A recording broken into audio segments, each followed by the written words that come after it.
Barley's has live music on weekends, general team trivia on Wednesday nights at 8 p.m., and now live sports trivia courtesy of the Knoxville Trivia Guys every Thursday night upstairs. The game starts at 7 p.m. and is free to play for everyone, so head on down to the Old City and show off your sports knowledge and win gift cards to Barley's. Use those gift cards to buy some delicious food and drinks, and you can take it all in with their wide selection of TVs and indoor projectors. Barley's Tap Room and Pizzeria.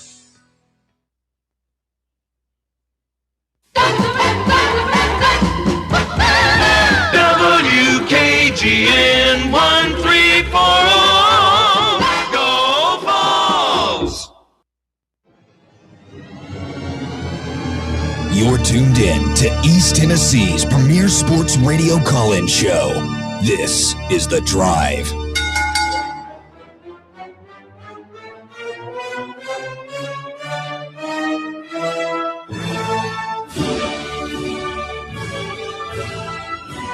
And hello, good afternoon, and welcome to another stellar edition of The Drive here on Fan Run Radio. Russell Smith, punch at the time clock. It's 3:01 on a Thursday. Doing the thing. Get ready for we got some high school football tonight, a little FCS action tonight. College football starts College today. football week 0. Yeah. Are you going to be at home, Bear, doing a film study of Furman and Anderson? Probably. Who's the high school game tonight on Packer Ridge? I knew you were going to ask me it's that. your boys, your beloved. It's Catholic and Anderson County. You don't even know your team is playing? Take on the Mustangs. Boy, speaking of high school ball, tomorrow's a not-in-the-face game for my Rebels. Who are they playing? The Rebels. The Red Rebels. Oh, Maryville. Yeah. Coming It's off just a what you want. loss. Yeah, an angry Maryville team coming in with your former head coach. He's probably feeling some type of way. It's not in the face. Please, Maryville, we just want to be able to have an open casket funeral for our mothers. Bobby Dodgers, you doing all right there, buddy? Doing good. Doing all right? How's your little baseball team doing there? You guys fielding a team this year? What's going on? You know what? 2 losses in a row after going on an 8-2 run. It happens, man. That's the ebbs and flows of baseball. You playing a real team in a hostile environment. Hey, there's a saying, it's not how you drive, it's how you arrive. And What the hell does that mean? talk to me in the postseason. See where we are then. Well, here's the way I look at it. It's a win-win for me and my beloved Atlanta Braves because For the love of God. Hassan Kim.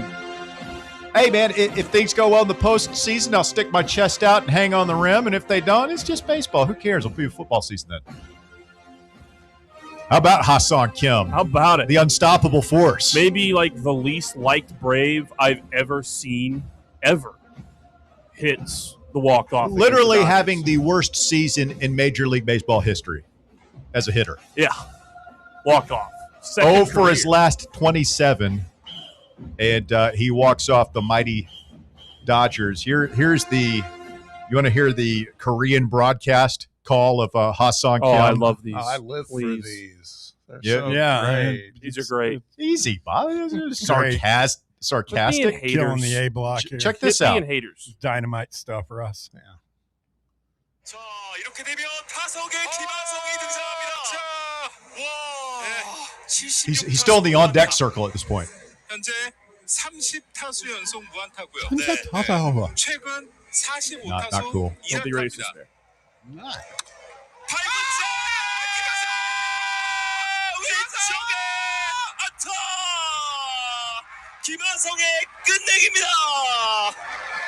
여러분 오랜만에 외쳐봅니다. 김하성이 해냈습니다. 와 2천만 달러짜리 안타 나왔습니다. 김하성의 이번 시즌 6번 Yeah. The sweet sound of victory. How'd that one strike you, Bob? I mean, that's right up there with Skip Carey. Braves win! Braves win! Braves win! I mean, if you just played that and you didn't tell me that it was for the baseball, I'd have no idea, obviously, what was being celebrated. So that's cool. Good for you. An historic moment. Let's mesh all those kind of racist things together. Oh, Korean called and the war chant. I didn't say anything. There's nothing racist just a big about. old mashup. Do it all. Don't get your panties in a wad. Woke Baskerville over here, clutching his pearls as he falls on his fainting couch. Bear, why don't you give us a round or two of the chop in your Korean accent voice? Oh God, Okay. No. And it continues. No, No? I'm not going to offend my. Oh, you'll do Korean the Korean fans. voice, but you won't combine it with another minority? No, Oh, okay. that's where we draw the line. That's too racist. I'd have to practice it. I have a feeling we'll be doing that during the break. God help me. 865-966-3435. Your phone number to get on the show, 966-3435. If you want to chime in, I saw where sports attorney Tom Mars released some analysis of what the SEC is doing in their legal strategy, trying to keep these guys from coming back from the NFL. Yesterday, of course, the SEC comes out. We're again at 50% season suspension for head coaches who try us on this. 50% of that sports annual operating budget. Yep. SEC voting privileges on business matters are revoked. In other words, you're on double secret probation, says Greg Sankey. Try me, Lane Kiffin. Try me. I wish he would. Tom Mars, noted sports legal attorney, on Twitter 5 hours ago posts the following. The SEC legal strategy seems blindingly obvious. The conference will take action either in federal court or by appealing and asking the state appeals courts to stay whatever lower court injunctions have been issued in favor of former NFL players, or more likely, they'll do both. Doing so will create enough uncertainty about whether the injunctions will be stayed or overturned to create an enormous risk for any school that puts a player on their roster whose eligibility is barred by the new SEC rule. If a school takes that risk and the courts allow the SEC to enforce its new rule, God help the school administrators who recklessly made that short-sighted decision. And then he adds ditto for former NBA players. So that obviously plays into the situation with Tennessee and Jalen Washington. So we've taken the temperature of the panel the past couple of days. And I said on Tuesday, Walker asked, like, do I think this will go through, like LSU will continue to go through with this? And I said, no. I said, I don't think so. I said, I think the SEC is going to step up and play hardball, and I think LSU is going to back down.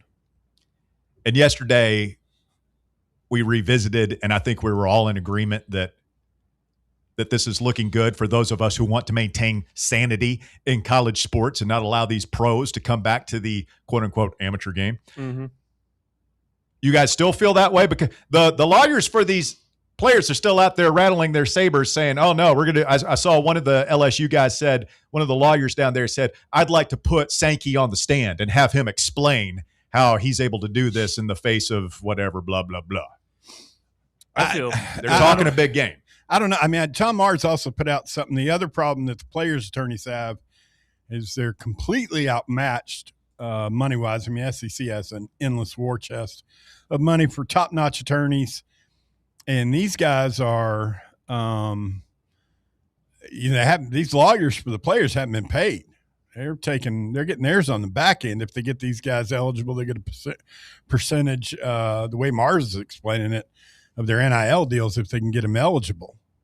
But it's not like they have all this money to go out and hire lawyers. And Mars thinks the SEC is going to lawyer them to death. Yeah. Well, that's what he was just saying is like, hey, they're going to bleed the clock, get this closer to the season, make it risky for the schools to play these guys next week, make it risky for these guys, the players, to continue to pursue this if they have any chance of playing in the NFL, making a practice squad or something like that. Well, I mean, those guys, they can't go back this year. The guys that like Daquan White and all these guys, I mean, that's what the NFL thing was. They can't come back to the NFL this year. But they haven't played college yet. What was the NFL's language? I think basically if you leave the NFL to go back to college, you're ineligible But to come back to the NFL this year. So I guess technically, like they could probably, and they could probably wriggle off the hook. It's like, here's what's so maddening about this. One of many things that's so maddening about this is what constitutes what. We can wriggle off the hook for anything. I played in a summer league game. In my book, okay, you're an NBA player, you're a pro. Well, I didn't sign the 11-day section whatever Exhibit 10 deal. Yeah. Oh, okay. Like, so the guy played in a preseason NFL game. He can still come back. Oh, you can't go back to the NFL now, though, because you went back to college. Well, I just practiced. I didn't play in a game. I mean, like what? The NFL language, I thought was pretty much if you leave to go back to college. Well, what does that mean? Well, I think when you put out that you've committed LSU and you're in a lawsuit attempting to go back to college. But don't you think a lawyer could say, okay, well, he went back and practiced, bro. He didn't play in a game. NFL is a whole different animal from these colleges, man. They're private. I mean, that's a private I just said the lawyers, I don't want to say they run this stuff, but they're making the rules. They're making up their own rules. They're playing by their own rules, and they're making up their own rules as they go along. The NFL is all I'm saying. Good luck. I'm pretty sure the way the NFL said it was if you leave an NFL team that you were currently signed with in camp and go back to college, you can't come back to the NFL that year. If you get cut and are considered a free agent, you go to college, and if that works out, you'd still be considered a free agent and could get signed. But you could not re-enter the draft the next year. Yeah, they did clear. I mean, you get one shot at the draft, according to the NFL. It's clear as mud. Exactly. It's crystal clear. Easy to follow, I'm sure. Bob, what's your read on the Jalen Washington situation? I don't think it looks good. And I know there's a lot of people, saw it on the live chat too, a lot of people that are concerned that, why is this happening to him, but it doesn't seem to be happening to Mark Mitchell. I would say not so fast. I think it is happening to Mark Mitchell. I think right? it is going to happen to Mark Mitchell. It's the exact same scenario. It's a different state that the ruling is in, but the fact of the matter is the SEC may not allow it to happen. So they may, I think and that's what I'm hopeful for. I mean, if this thing happens with Jalen Washington, it's a bummer because I got to tell you, I was, as you know, I was at practice a couple days ago, and I will say this, in talking with Coach Barnes, he looked at Jalen Washington and looked at me. He goes, "That's a big deal for us. He's going to start." That's what he said. That was 2 days ago, obviously before all of this happened. Yeah. So that's why they went out and got him. Yeah, he's a sturdy body that's tested in this league. Yeah. So, I mean, it's definitely a gut punch for Tennessee. Now, it doesn't take them from, I've seen all sorts of chatter like, the Vols are going to be frauds again and everything else. I don't think it's a real, it's a talented team. Wait, man, listen, but Kentucky needs Mark Mitchell a lot more than we need Jalen Washington. We're going to be good without him. Yeah. Yeah. Again, we're in a position of need for sure in the post, so that will stink. But I'm of the mind that if it happens, I'm disappointed, and it's probably going to happen, because what you have to decide is if this appeal happens, like if Mark Mitchell does it, if Jalen Washington's camp does it, it's not just against the state courts. It's actually, you're also going to battle with the SEC too now, because they have spoken up. And it's also, they're going back to this whole interconference piece of it too. And the only way that can work is if you entered the transfer portal back in April, then they would honor it, but you didn't. That's the problem. So that's one of the deals with Mitchell, right? Mitchell didn't enter the transfer portal. No, neither did Washington. Okay. Neither one of them did. So now what could happen? Mitchell could go back to Missouri, possibly, or school in another conference, but I don't think he's going to end up at Kentucky right now. I have a feeling that's going to get short-circuited, because you talked about some of the penalties if this happens. Do you really want do you want to lose your head coach for half the season? I mean, that's not to mention all the money. Money and the voting on the business. Yeah, it's messy. And so, speaking for our own program, there's no way there isn't. I know Rick well enough. I mean, he's not going to die on that hill. Not like that. He's not going to miss half a season for something like this. He'll just be like, next man up. Yeah. So the question is, and we're hoping to be joined by Chris Lowe of On 3 in hour number 2, and he'd be a great person to ask about this because he knows Lane and knows Rick and knows all the players in this thing. How hard is LSU going to fight this? They've been pretty quiet, right? Since I know Kiffin talks at his media availabilities, and he said, well, we're just doing what everybody else is doing. It seems to be his. Okay. It's talk these guys into doing this. The same excuse Bob used when he was 14 years old, breaking those church windows. Everybody else was doing it. Well, my dad used to always hit me with the line, if everybody else was jumping off a bridge, would you do it too? It's classic. To which I responded, probably. I mean, have you ever jumped off a bridge into a river? It's wonderful. Yes, I have. Then he hit me upside the head and said, how could you possibly be my son? Don't be a clown. That's what I got. Don't be a clown. What is LSU? I think they're gonna slink out. I think they're gonna back down. They thought they were gonna bully the SEC in the courts on this thing, and Greg Sankey pulled out the big hammer, said, not on my watch. The other thing that people started posting about different folks on Twitter that, he said he left Ole Miss because he couldn't recruit to win a championship there.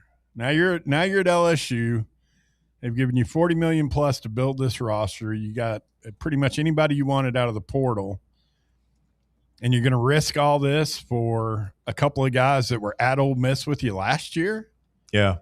It's a good point. Like, I will say this. If I'm an LSU fan, and I don't like any of this, again, the pros trying to come back, but I do appreciate the sense of urgency. So much for the days of you need 7 years, Butch Jones, to build a program.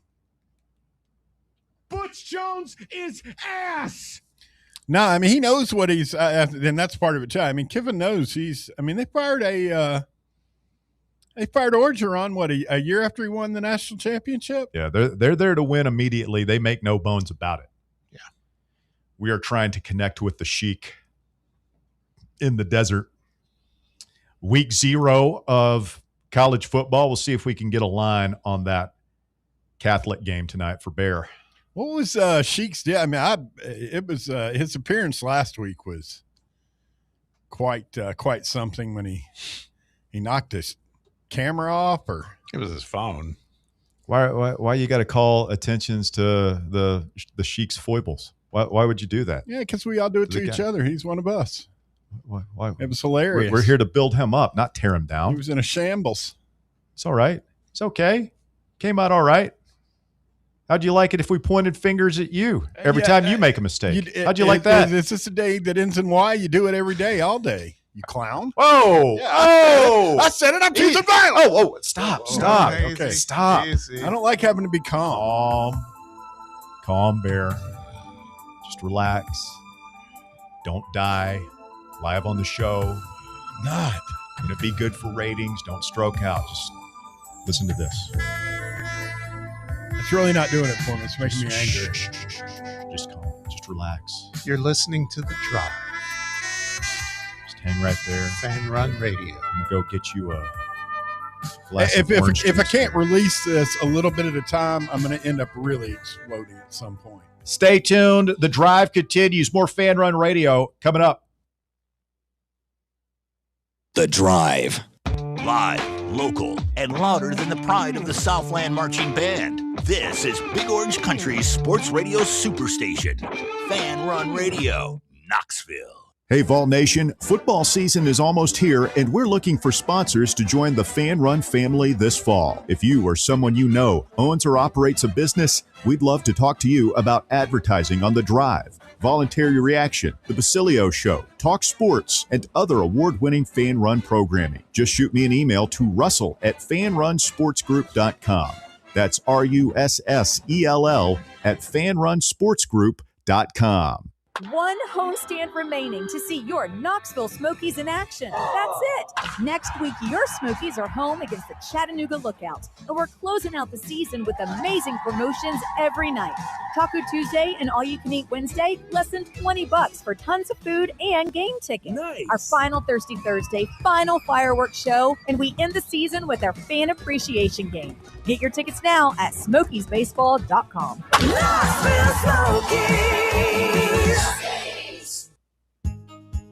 Is your crawl space damp, musty, or showing signs of mold? Call S&D Crawl Space and Insulation. From crawl space encapsulation and mold remediation to waterproofing, insulation, and dehumidifiers, S&D helps protect your home from moisture and poor air quality.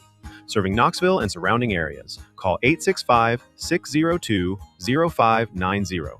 That's 865-602-0590. S&D Crawl Space and Insulation, protecting your home from the ground up. Hi, I'm attorney Jerry R. Givens. When life throws you a curveball, you need an attorney who's ready to step up to the plate. From divorce and child custody to bankruptcy, criminal defense, DUI, and even more, I'm ready to help you fight for your rights and protect your interests. Give me a call today to schedule your free consultation.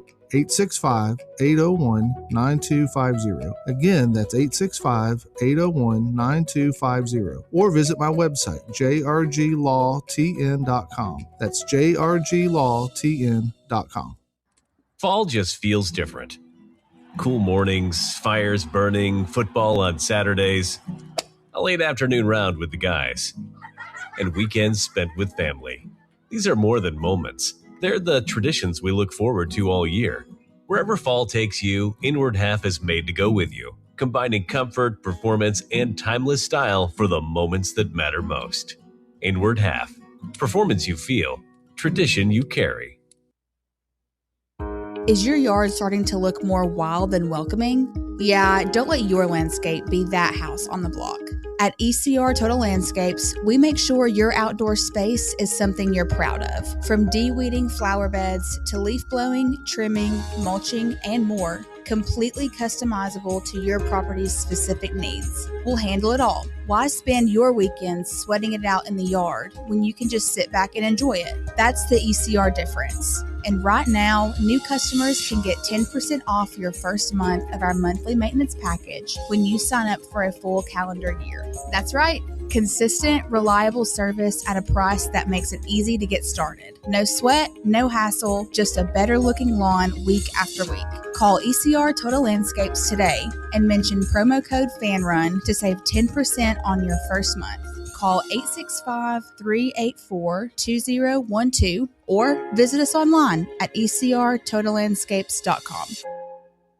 Barley's has live music on weekends, general team trivia on Wednesday.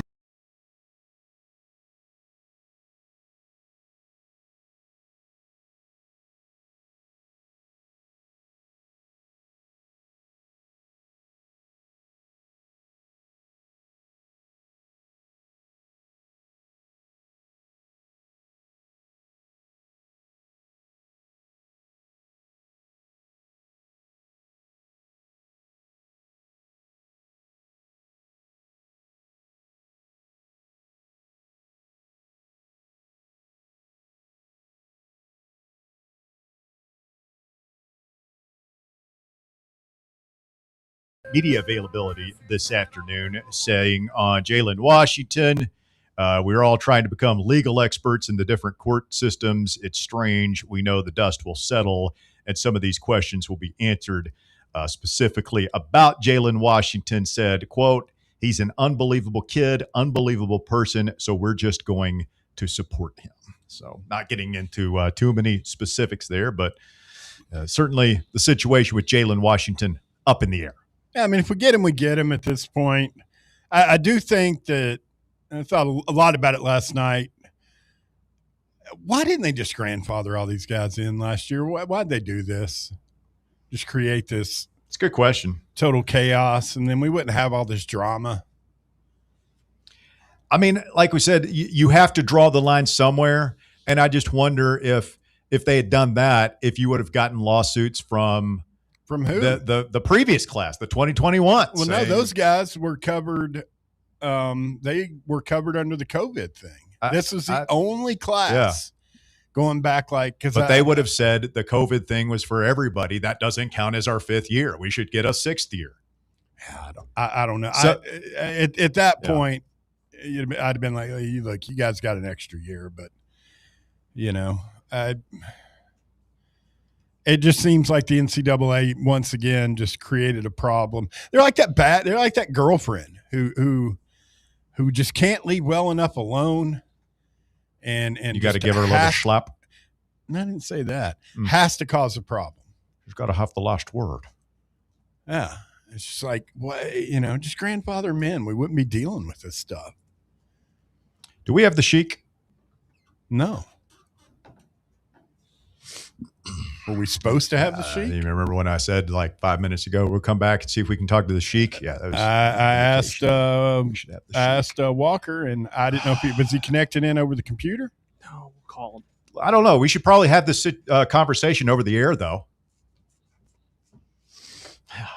Island of accountability doing its thing, Baskerville. Well, the last thing I saw in the show group text was maybe 3:40. Yeah, that's what I had seen too, but that's why I was just kind of staying quiet. All right. Yeah. Whenever we execute the plan, y'all just let me know. I'll be here chilling. Okay. Like Bob Dylan on a Thursday afternoon, 865-966-3435. Your number. What you talk about semifinals are set. Scott versus defending champion Nick the Quick coming up in hour number 3. Winner moves on to the final to face either Jay or Jordan on Tuesday of next week for what you talking about eternal championship glory. Reminder, we'll be on location Monday live at Matlock Tire and Auto Center in Hardin Valley Road over there right next to the Arby's. Want you to come on out and see us there. That should be a lot of fun. Your final chance to pick up Smokies tickets. The last homestand of the season, just around the corner. Where does the time go? No kidding. No kidding. Let's talk. Let's get out to the desert where the Sheik is standing by. Good afternoon, Haji. How are you, sir? Good afternoon, boys. As Bob Seeger said, the autumn wind, whatever he said about autumn. Autumn's closing in. Turn the page. So yeah, we'll turn the page from that last couple minutes on air, but here we are. I was born a rambling, gambling man, Haji. The Silver Bullet Band. Love some Bob Seeger. You familiar with the work of Bob Seeger, Walker? I am familiar with the work. Hey, all right. Some good work by that man. Thought I was going to have to send you out in search of a greatest hits CD. No. Banger after banger in the 80s. Haji, we made it. We made it, man. It's a live bullet. Yeah. Yeah, we did. Yeah, we did. It didn't seem like it was going to get here. Actually, it still doesn't, but here it comes. We're ready. Now, next week, we're going to move you to your traditional Friday 5:20 location. We're doing it today because, of course, we got what you talk about tomorrow, and so we're booked up then. We're booked up on Friday. We got a baller show. Trey Wallace is going to be on the show. Logan Quinton, what you talk about, a lot to get to tomorrow. So figure we go ahead and get you in here today. The new episode of The Cover Boys is out on YouTube, on podcasts, all that good stuff. What did you and Billy Playbook talk about this week?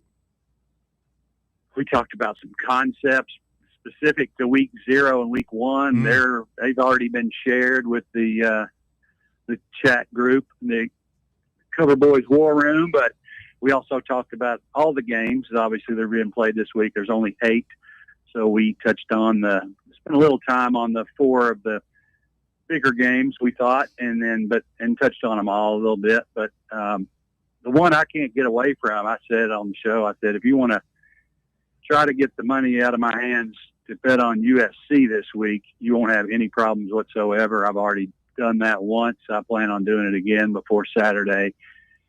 One of my concepts is teams that are favorites of 38.5 or more in week 0 through 1 are 15-4 straight up and against the spread since 2013. And the 4 teams that did not cover were all in the last 2 years. I won't name them necessarily. Georgia was up 52-7 going to the fourth, and they took all the starters out, didn't score again, and beat Marshall by 38 as 38.5 point favorites. But Auburn won 42-3 over Ball State as 42 point favorites. So they were close, but 15-4 is still pretty strong. And I'm going to jump back on it with USC. 38.5. It is currently, yeah. San Jose returns just a couple of starters, 20% of their snaps, which is tied for 128 out of 138. Lincoln Riley likes to blow these teams out. He doesn't schedule these teams to win 24-17, but he did in 23. This same San Jose team came to the Coliseum, and USC won by 28 as 31 point favorites. So they just weren't favored by enough this year.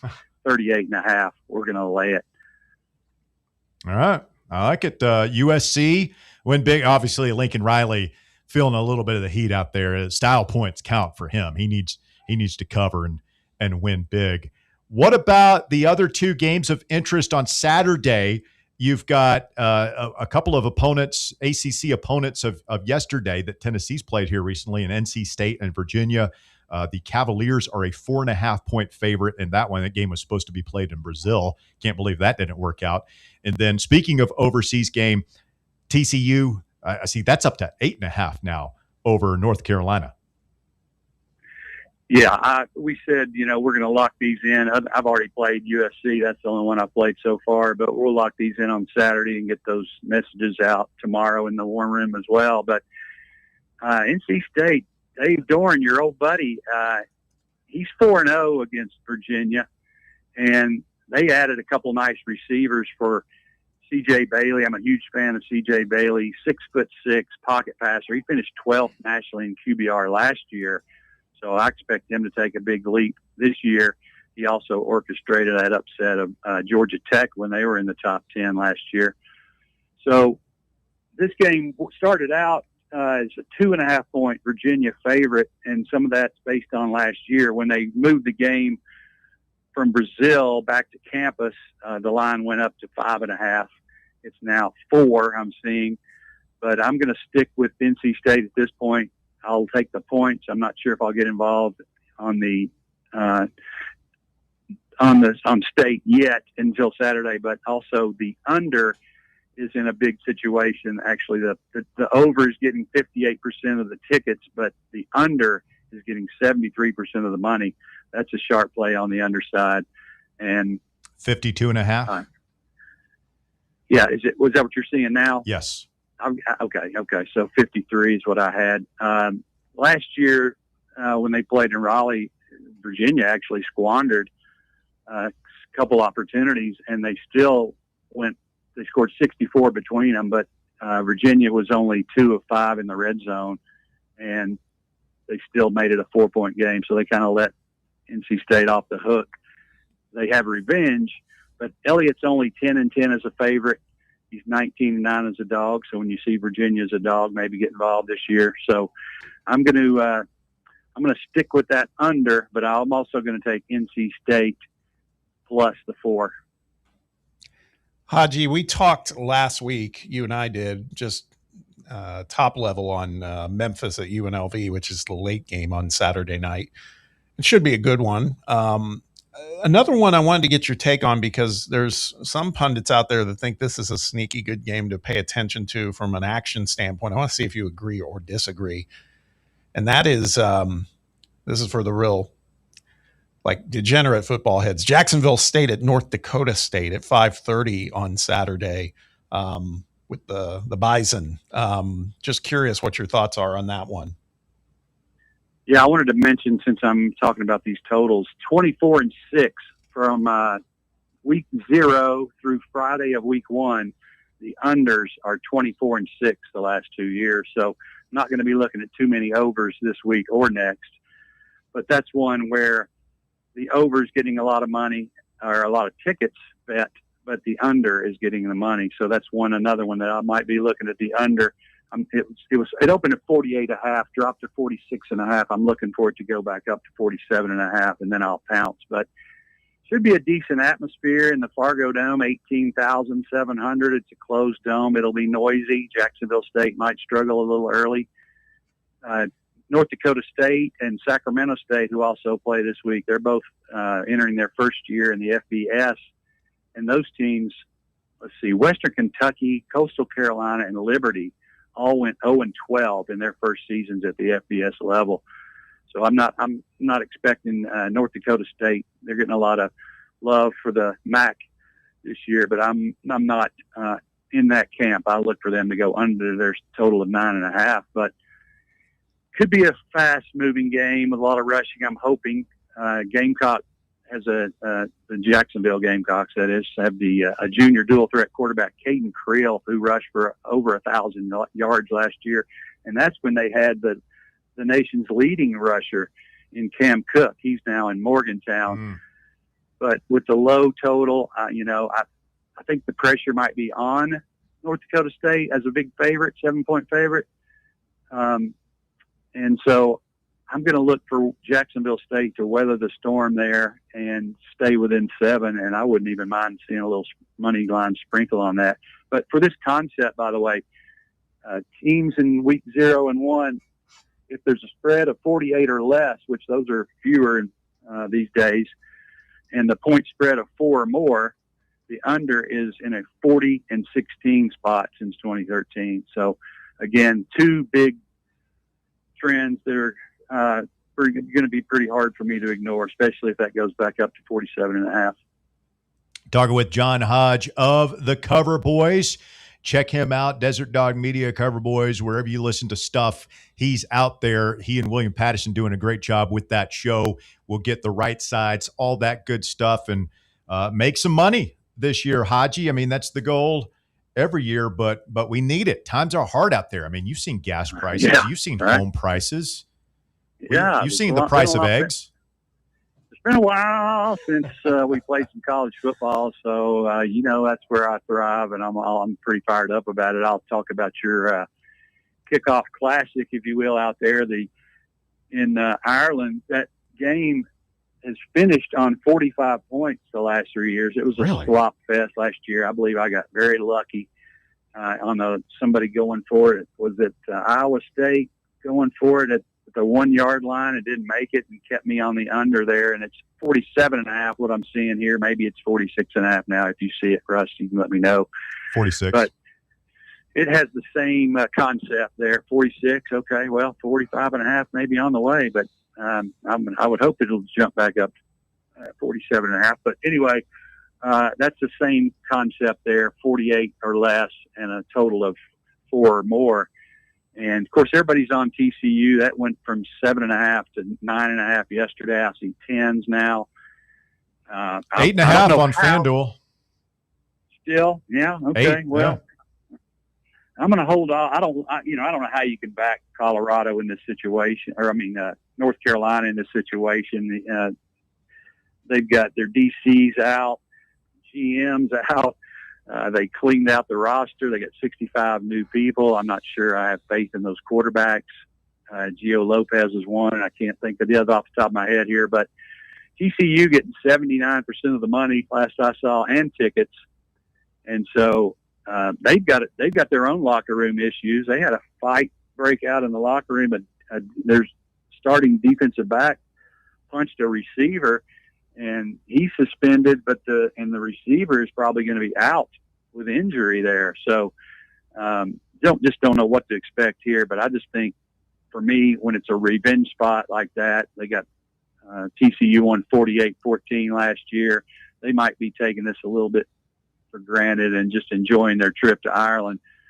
60% chance of rain before, during, and after. Hopefully that keeps us under. But with all the issues going on, I just think North Carolina in this revenge spot will keep it within 10. Anytime that line moves from 7 to 10 like that, I just got to take the other side and fade the public. Haji, I got to ask, so technically football begins tonight, and it's a bunch of FCS games. How can you resist Ohio, Dominican, and Morehead State, Stony Brook, Delaware State, Maine, and Towson? But do you pay attention to any of those on a serious note? Because I know there's lines on those games. There are. And, I have looked at a few of them. I'm not going to get involved, I don't believe. And if I do, it would be with underdogs in this situation. But there's anything there that stands out to me. There's also 4 pretend games in the NFL tonight as well. So my only trend on the NFL games is teams that covered last week playing teams that did not cover this week. You want to take the team that did not cover. And I still haven't gotten into that to see which ones those are yet. But those are almost as auto play as you can get for a preseason game. Haji, breaking down the NFL preseason game betting action. That's when, we are taking this to levels beyond scientific. Haji, throw out the information one more time for folks who want to, A, listen to the Cover Boys, but then B, explore everything else you have going on and access to your, some would say dementia. I say expertise when it comes to, up to the moment betting action on Saturday. It's called the Cover Boys War Room this year, Russ, and it's there'll be a big email going out tomorrow with situational, all these concepts that I mentioned, a couple of them, line movement observations, betting splits. That's a key component to my handicapping, and of course, game picks and recommendations tomorrow. The quickest way to get to me today is just go to @DesertDogWins on X or Instagram or YouTube @DesertDogWins, and you'll find a link to all that action. But of course, we kick off the chat room, the live betting room on Signal Saturday, and that'll be a lot of fun, and it'll really ramp up next week, obviously. So check that out. All right, very good. Haji, we appreciate you, brother. Appreciate you guys. Wish you the best, Bob and Walker, and glad to hear you, Bear, back, and just can't wait to get this college football season rolling. Appreciate you guys. Thanks, sir. The Sheik checking in from parts unknown out in the desert this afternoon and dropping some knowledge right there. I went ahead and put a little chunk on USC. 38.5. Who are they playing? Sacramento? Oh, San Jose. San Jose State. Probably do the same. Feels like a good bet. First college football bet of the year. Hey, if the Sheik says it, you bet it. That felt good. That will, by the way, that's out of all those week 0 games, that's being played. I think that's being played in LA. That's the one that's going to feel like college football. You'll hear that USC band doing that. Yep.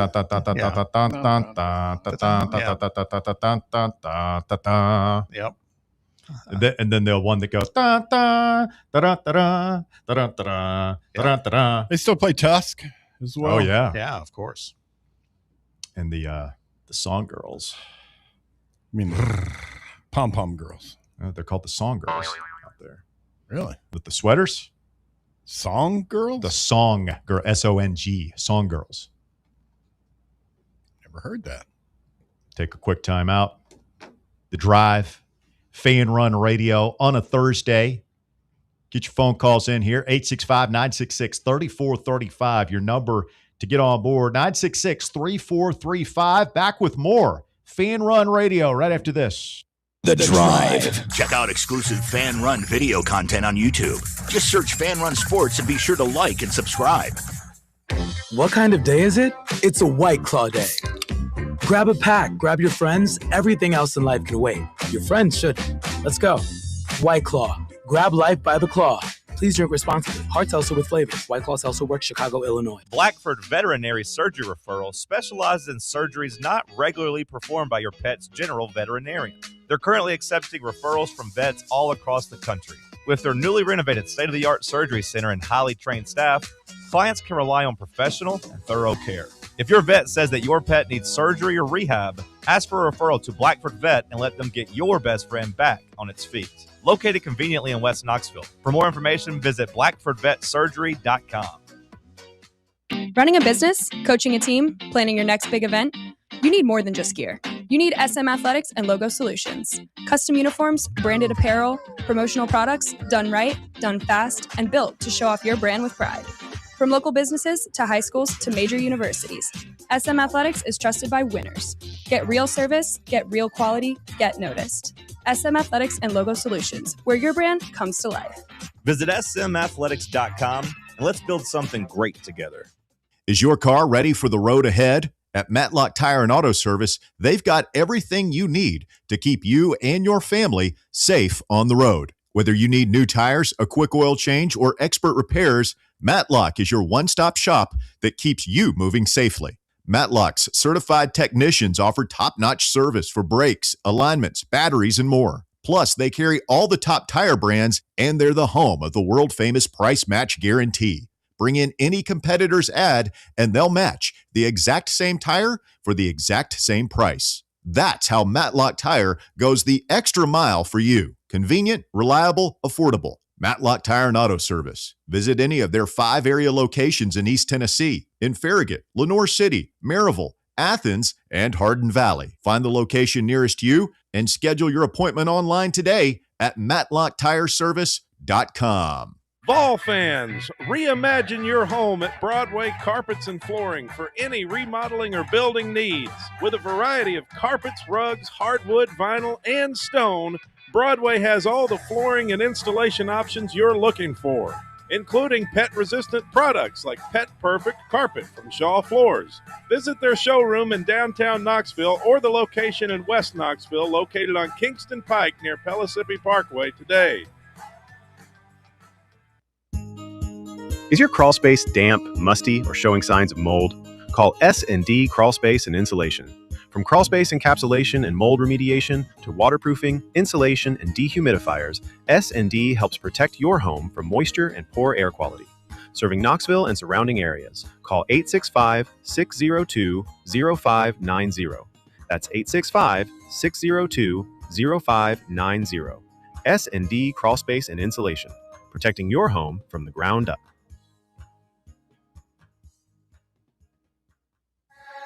Hi, I'm Dr. Jacob Wilco. Here at Knoxville Smiles, every smile is unique and every smile has a story. We would love to get to know you and help you smile brighter with confidence. If you've been looking for a dental home that treats you like more than just a set of teeth, we would love to welcome you to the family. Please give us a call at 865-539-1776 or visit us at knoxvillesmiles.com. Smile brighter with Knoxville Smiles. Welcome to Axle Logistics, where excellence isn't just a goal, it's an energy. As a leading third-party logistics company, Axle is powered by an award-winning culture built on a work hard, play hard mentality. Here, the drive for success is contagious.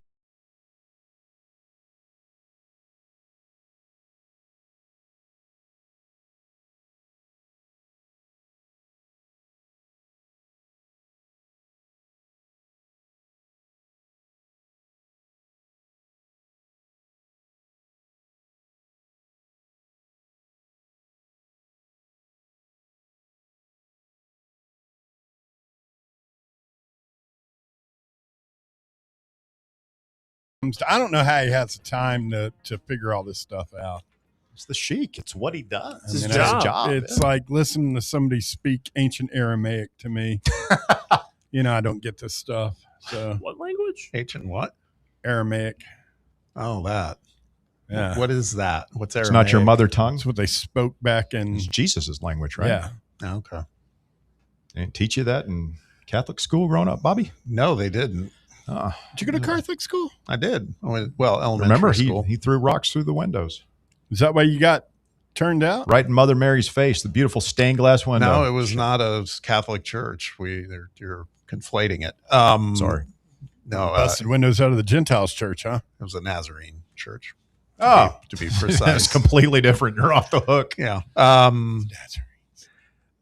Yeah, I went to Catholic parochial school first through 7th grade. Then I switched over to the Spark Plugs, the public school. Yeah.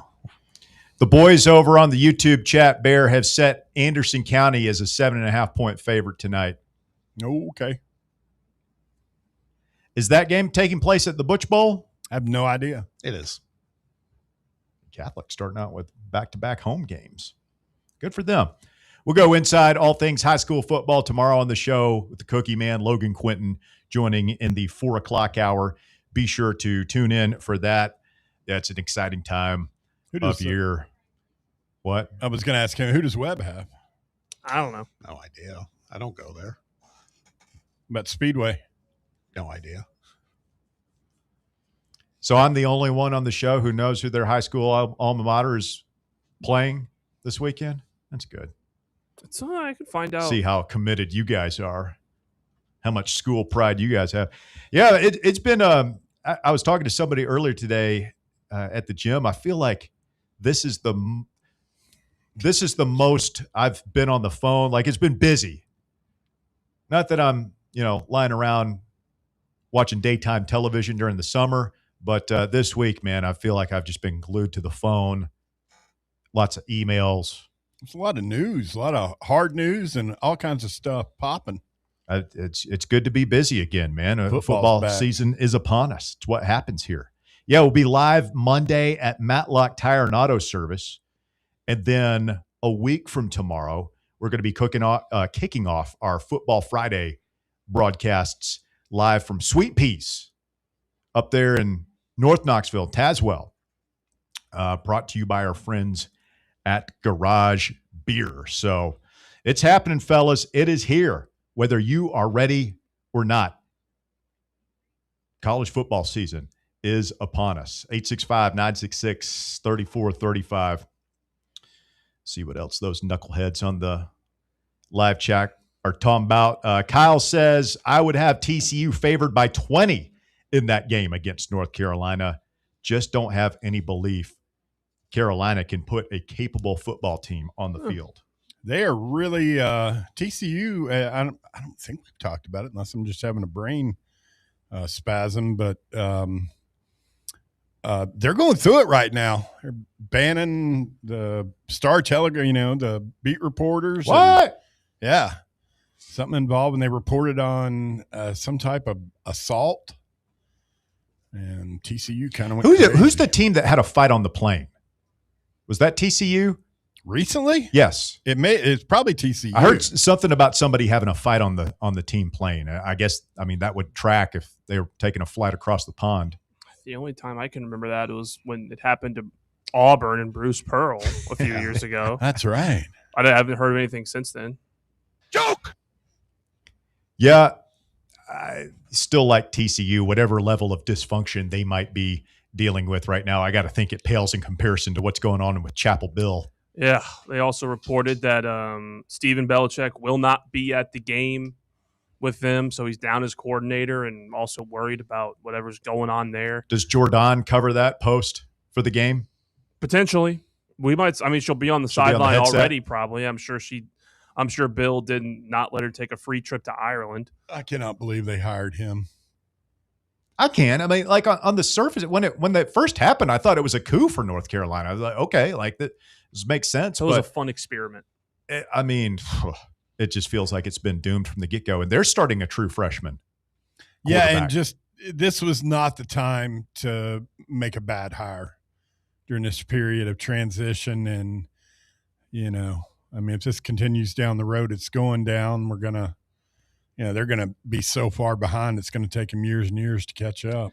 They took that whole approach that they were going to run it like an NFL team, and I'm not sure. I know it's pro football, so to speak, now. Yeah, but everybody's running it like a. I don't not the way he was.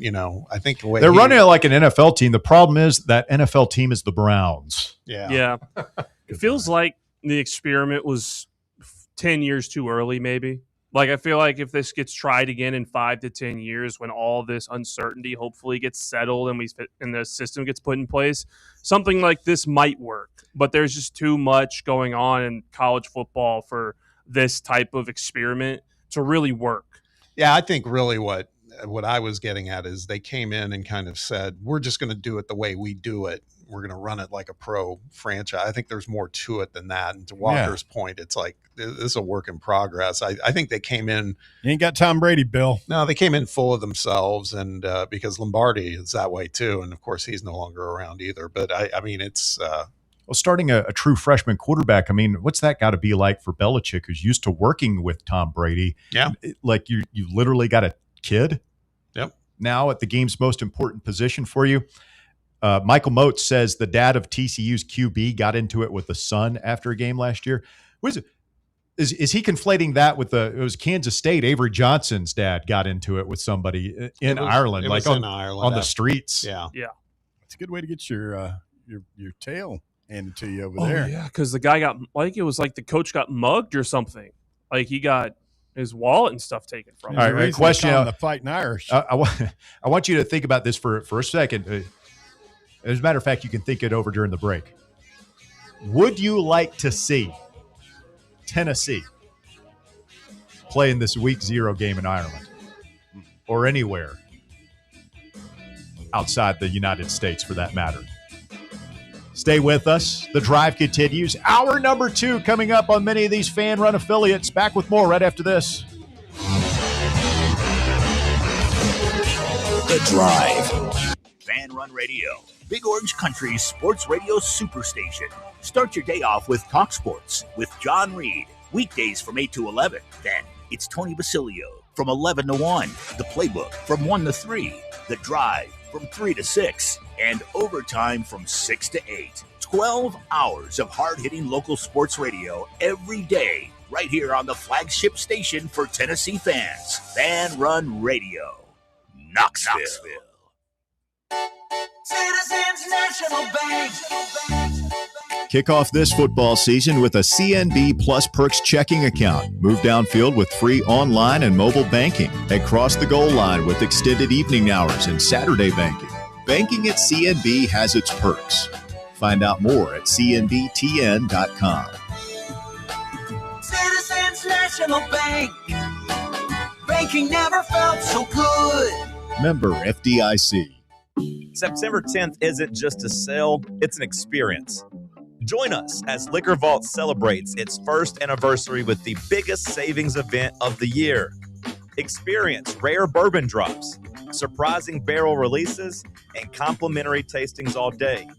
For the wine enthusiasts, you can check out Jason Drotar's Wine Passport Experience. Cigars, they've got them too. Enjoy hourly giveaways, exclusive one-day only anniversary pricing, and surprises throughout the day.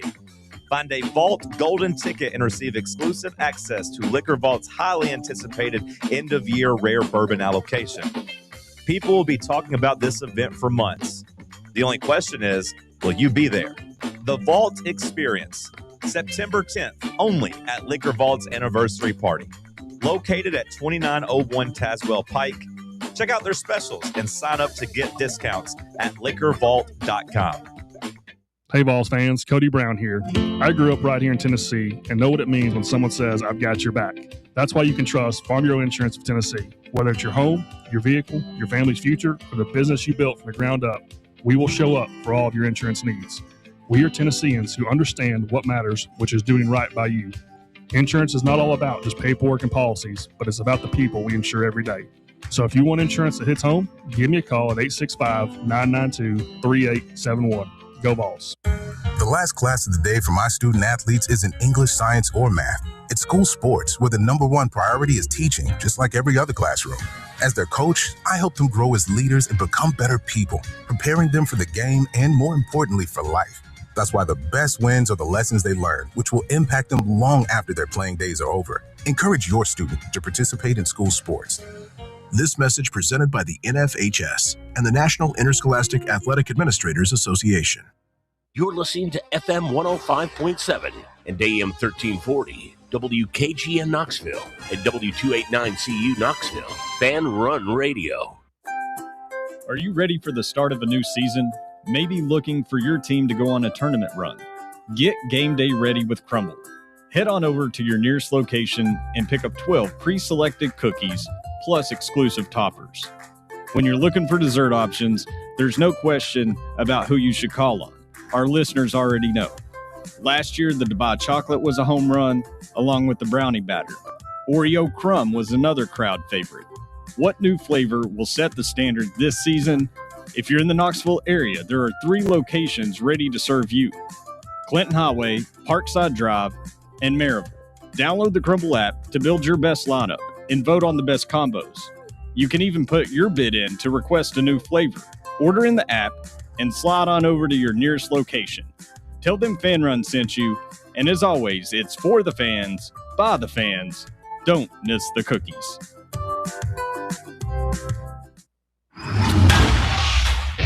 It's time for the Drive's Top 4 at 4.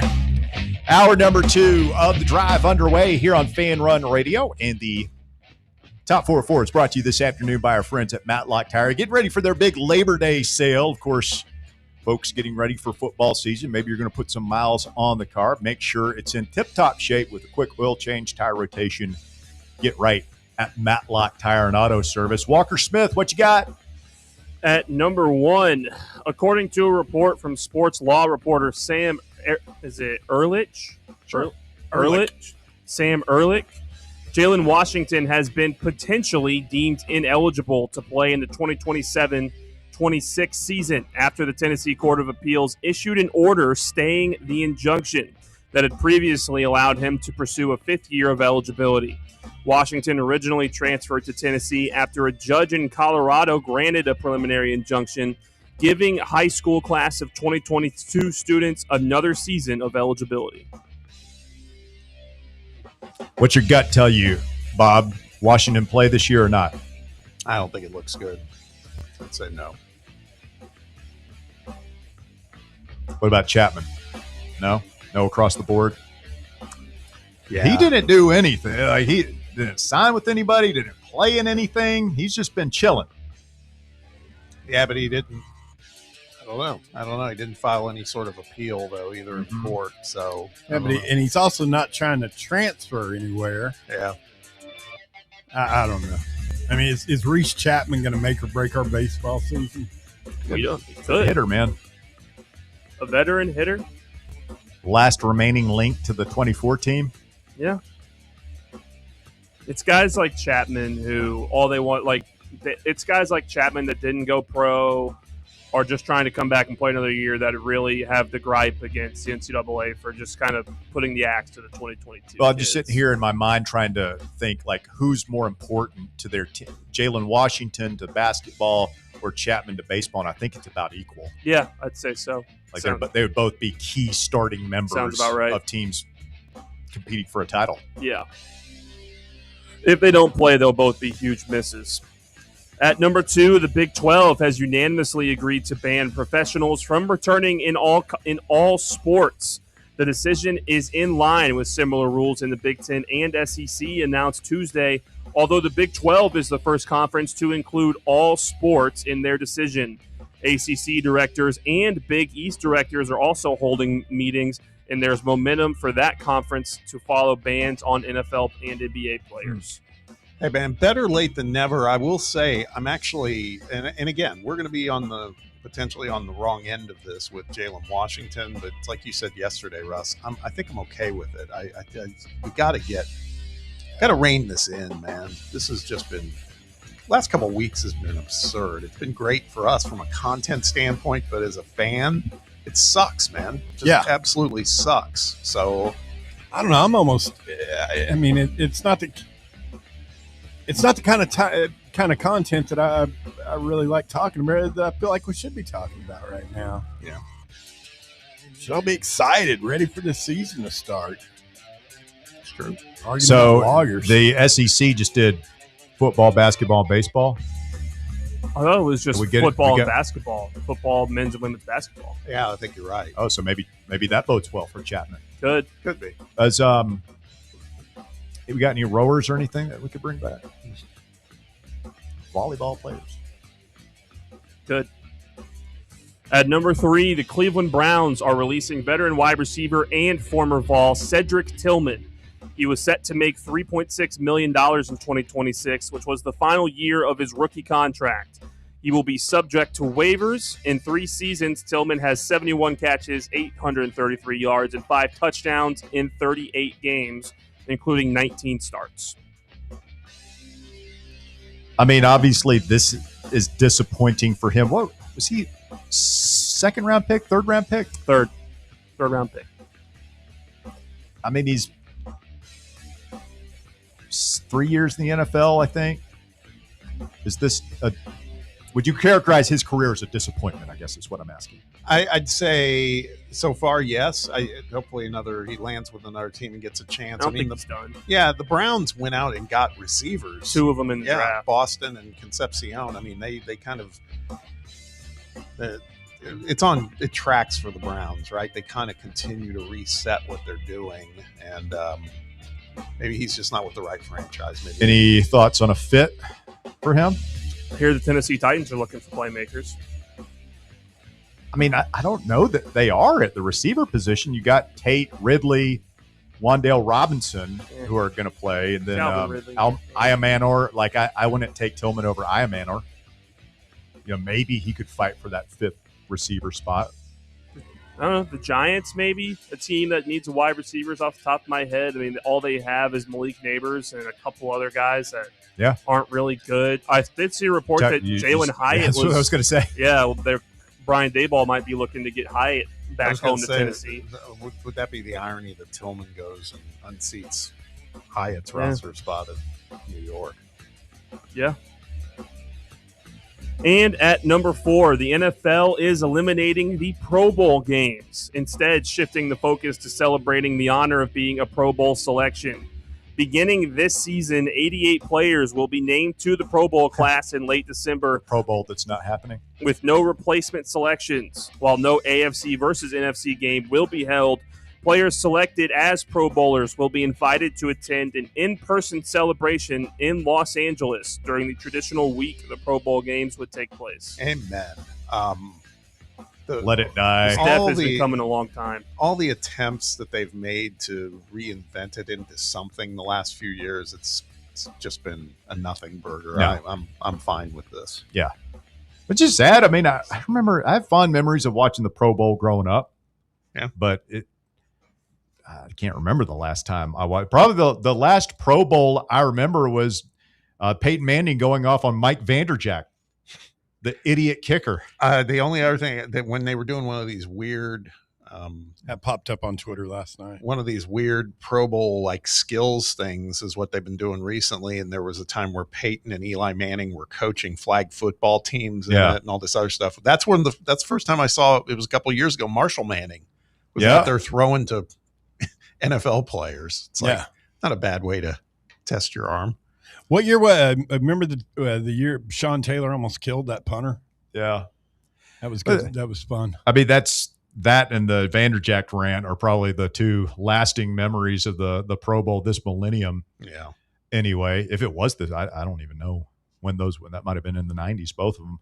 But yeah, I mean, guys just didn't want to play in that thing. It was the problem is, everybody's banged up, beat up, and the stadium in Hawaii had fallen apart. Nobody wants to go to, I think they all enjoyed the trip to Hawaii, but yeah. And they don't want to, and they didn't take the game. Guys didn't play hard after that Sean Taylor hit. It was like, all right, what are we doing here? Let's just not get anybody hurt.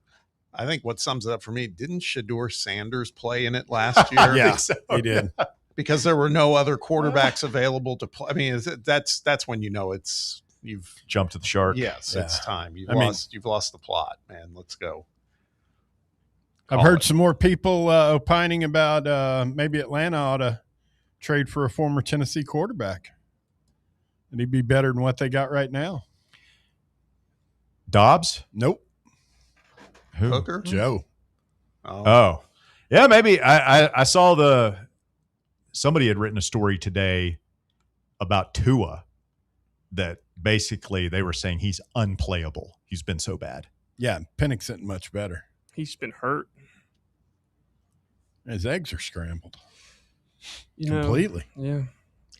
Tua, though, I mean, that breaks my heart, man. There was a moment where what happened there? Tua looked great. Yes. It was like 3 or 4 years ago. But 3 or 4 closed head injuries, Russell. That's what happened. Yeah, I mean, when he and Mike McDaniel and Tyreek Hill, it was like the perfect marriage of mind, quarterback, and playmaker. Yep. But yeah, he just couldn't stay healthy, unfortunately. They had that one NFL game against Denver. I think they scored 70 points. Yeah.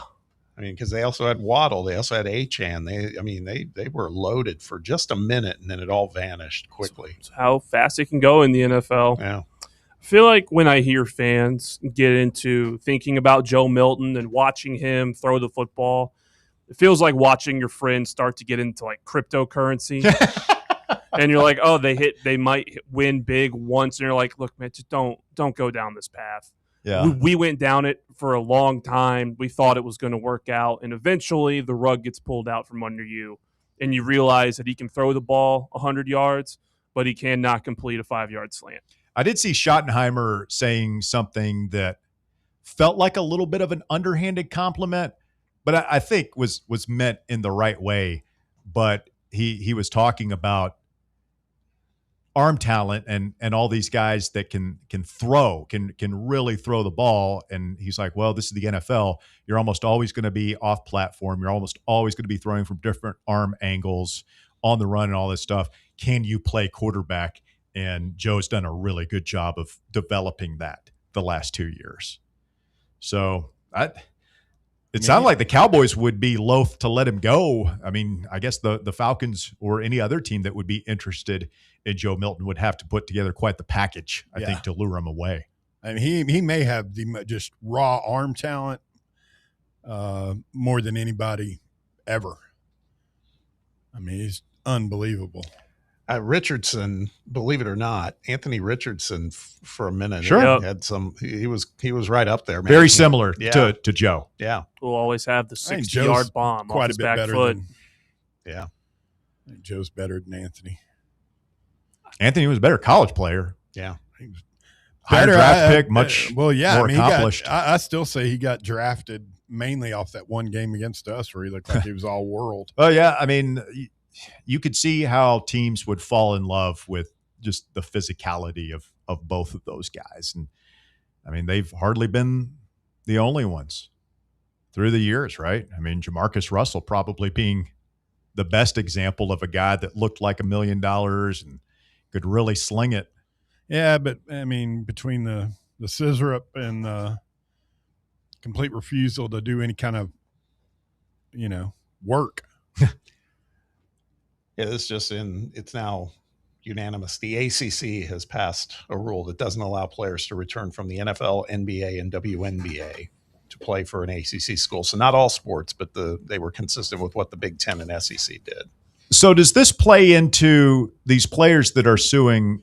Does it play into their hands a little bit from the standpoint of now if they want to go back to court, they say, look, they're preventing us from this is collusion. They're shutting us out. Because you could say, well, you can go play in a group of 5 school, but do those types of schools have the money to be able to? Does a Fresno State or a Boise have? Because upwards of $1 million at this time of year to be paying to one player. Probably not. I think at this point it would probably be best for everybody if, like, all the group of 5, even down to FCS, if they all the colleges just make a rule, which would make sense because we've lost the plot here. Yeah. I mean, it's college. It was anyway. Yeah. Well, if only there was an organization that was supposed to enforce all these rules across all of college football. Yeah, but at some point, the colleges are the NCAA. I was talking to CG earlier today, Chris in Fresno. Our guy. And I paraphrased to the great philosopher of our time, Jerry Seinfeld, because the NCAA, they've made the rules. They just can't enforce them. Right. Anybody can make the rules. It's enforcing the rules that really makes the value of it. Yeah. And I mean, the uneven way they enforced rules for certain schools. I saw somebody take a pretty good shot at Saban in Alabama. A lot of the reason that so many people were for this NIL thing and went along with it was because of the uneven playing field that, it was obvious with Alabama. I mean, they couldn't get their guys to stop posting videos of them with their $100,000 muscle cars. College sports has never had an even playing field. And I don't even think that if we're being honest, I don't think we want it. Do we want Mississippi State to have a equal resources as we do? Let's face it, we are one of the haves. We might not be one of the upper 1%, but we're college football old money. And I don't know that and I don't even know that it's possible to have, 76 power conference teams all on equal footing. We just want clarity, I think, as fans. We just want to know who's eligible. Like what is a college football player and when does that end? And there's a point of no return and no coming back. That's all we really want right now. Yeah. But I don't know that we're ever gonna get there. I think we can. I mean, I think ironically, Dan's right. We're going to have to collectively bargain this thing. I think maybe, that's their only way out. And this might play out over the course of another couple of months with Congress, and then another couple of years with the courts. But maybe that's it. Maybe we get a law. Maybe at some point. I don't know. I do, speaking of being in the halves, like what I really don't want to happen is like, even if it's not even playing field, I never want it to be like you're going down to Mississippi State or you're going to Arkansas and it feels like a bye game. Like you don't want that to happen if the disparity becomes that much in the conference. I agree. I don't think we're going to be in danger of that, Walker. As long as you have the conference set up and the conference is raking in the TV money and distributing it like that, I don't think those schools have anything to worry about. I don't think Arkansas and Mississippi State ever become Bethune-Cookman. Yeah. But they're probably not going to ever be on Alabama and Tennessee's level. And I don't know about you guys, that's the way I like it. That's the way I like it, but I always want their, to be a threat. Like, to be competitive. I want to go down there thinking that we need to win this game and that there is a chance we can lose. I want Arkansas to be able to beat Florida, not us. Exactly. No, I mean, it's been that way. I mean, it's been that way over and over, over the years. Yeah. Well, I mean, that's the thing. Some of those schools are the ones that have that once in a generational team. It happened with COVID in basketball when Dayton had a Final Four level team, but then they canceled the postseason. So they got penalized for that. But my point is Dayton's never going to be in the conversation on a regular basis with all these other schools for basketball. I think the same can apply for football. Teams can have like one really, really great year. They just may not be able to repeat that year after year after year like some of the upper crust. Stay with us. The drive continues. When we get back, Chris Lowe of On3 Sports joins us. We'll ask him what the appetite is like in Baton Rouge to fight this thing out in the courts. We'll also get his thoughts on Tennessee. Faison Brandon and the boys now 9 days away from kicking things off against Furman, who actually plays tonight against Anderson. I think you can watch that on some probably ESPN streaming service. So you can do a little film study this evening. Quick timeout. The drive continues. More Fan Run Radio coming up. The Drive. From Rocky Top to the rest of the SEC and beyond, this is Big Orange Country's sports radio superstation, Fan Run Radio, Knoxville. One homestand remaining to see your Knoxville Smokies in action. That's it. Next week, your Smokies are home against the Chattanooga Lookouts, and we're closing out the season with amazing promotions every night. Taco Tuesday and All-You-Can-Eat Wednesday, less than $20 for tons of food and game tickets. Nice. Our final Thirsty Thursday, final fireworks show, and we end the season with our fan appreciation game. Get your tickets now at SmokiesBaseball.com. Knoxville Smokies. Golf Envy Farragut is the premier indoor golf experience you've been looking for. And right now they are offering a limited number of founding memberships. Golfers can reserve their spot for just $150 before their September grand opening.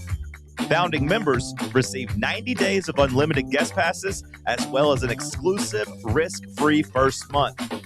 That's right. Try out Golf Envy with no obligation. Give it 30 days, and if it's not the right fit for what you're looking for, your first month's dues will be refunded. Members will get access to their Golf Zone 2 Vision NX simulator technology, the most realistic simulator on the market, where they can play more than 300 courses and compete in leagues and tournaments with players all across the country. Golf, rain or shine, 24/7, 365. To learn more and become a founding member, visit their website at farragut.golfenvy.com/presale. Is your yard starting to look more wild than welcoming? Yeah, don't let your landscape be that house on the block. At ECR Total Landscapes, we make sure your outdoor space is something you're proud of. From de-weeding flower beds to leaf blowing, trimming, mulching, and more, completely customizable to your property's specific needs. We'll handle it all. Why spend your weekends sweating it out in the yard when you can just sit back and enjoy it? That's the ECR difference. And right now, new customers can get 10% off your first month of our monthly maintenance package when you sign up for a full calendar year. That's right. Consistent, reliable service at a price that makes it easy to get started. No sweat, no hassle, just a better looking lawn week after week. Call ECR Total Landscapes today and mention promo code FANRUN to save 10% on your first month. Call 865-384-2012 or visit us online at ecrtotallandscapes.com. Is your crawl space damp, musty, or showing signs of mold? Call S&D Crawl Space and Insulation. From crawl space encapsulation and mold remediation to waterproofing, insulation, and dehumidifiers, S&D helps protect your home from moisture and poor air quality. Serving Knoxville and surrounding areas. Call 865-602-0590. That's 865-602-0590. S&D Crawl Space and Insulation. Protecting your home from the ground up. Located in Knoxville's historic Old City, Barley's offers great food, live music, the best draft beer selection in town, and now your new favorite place to watch sports. Their indoor projector is perfect for any weather, and they've revamped their upstairs area with more TVs to take in all of the action. Their menu features hand-battered chicken tenders, juicy burgers, fresh salads, and the tastiest pizza in Knoxville. You can enjoy their happy hour drink specials daily from open until 6 p.m. Barley's Tap Room and Pizzeria. Welcome to Axle Logistics.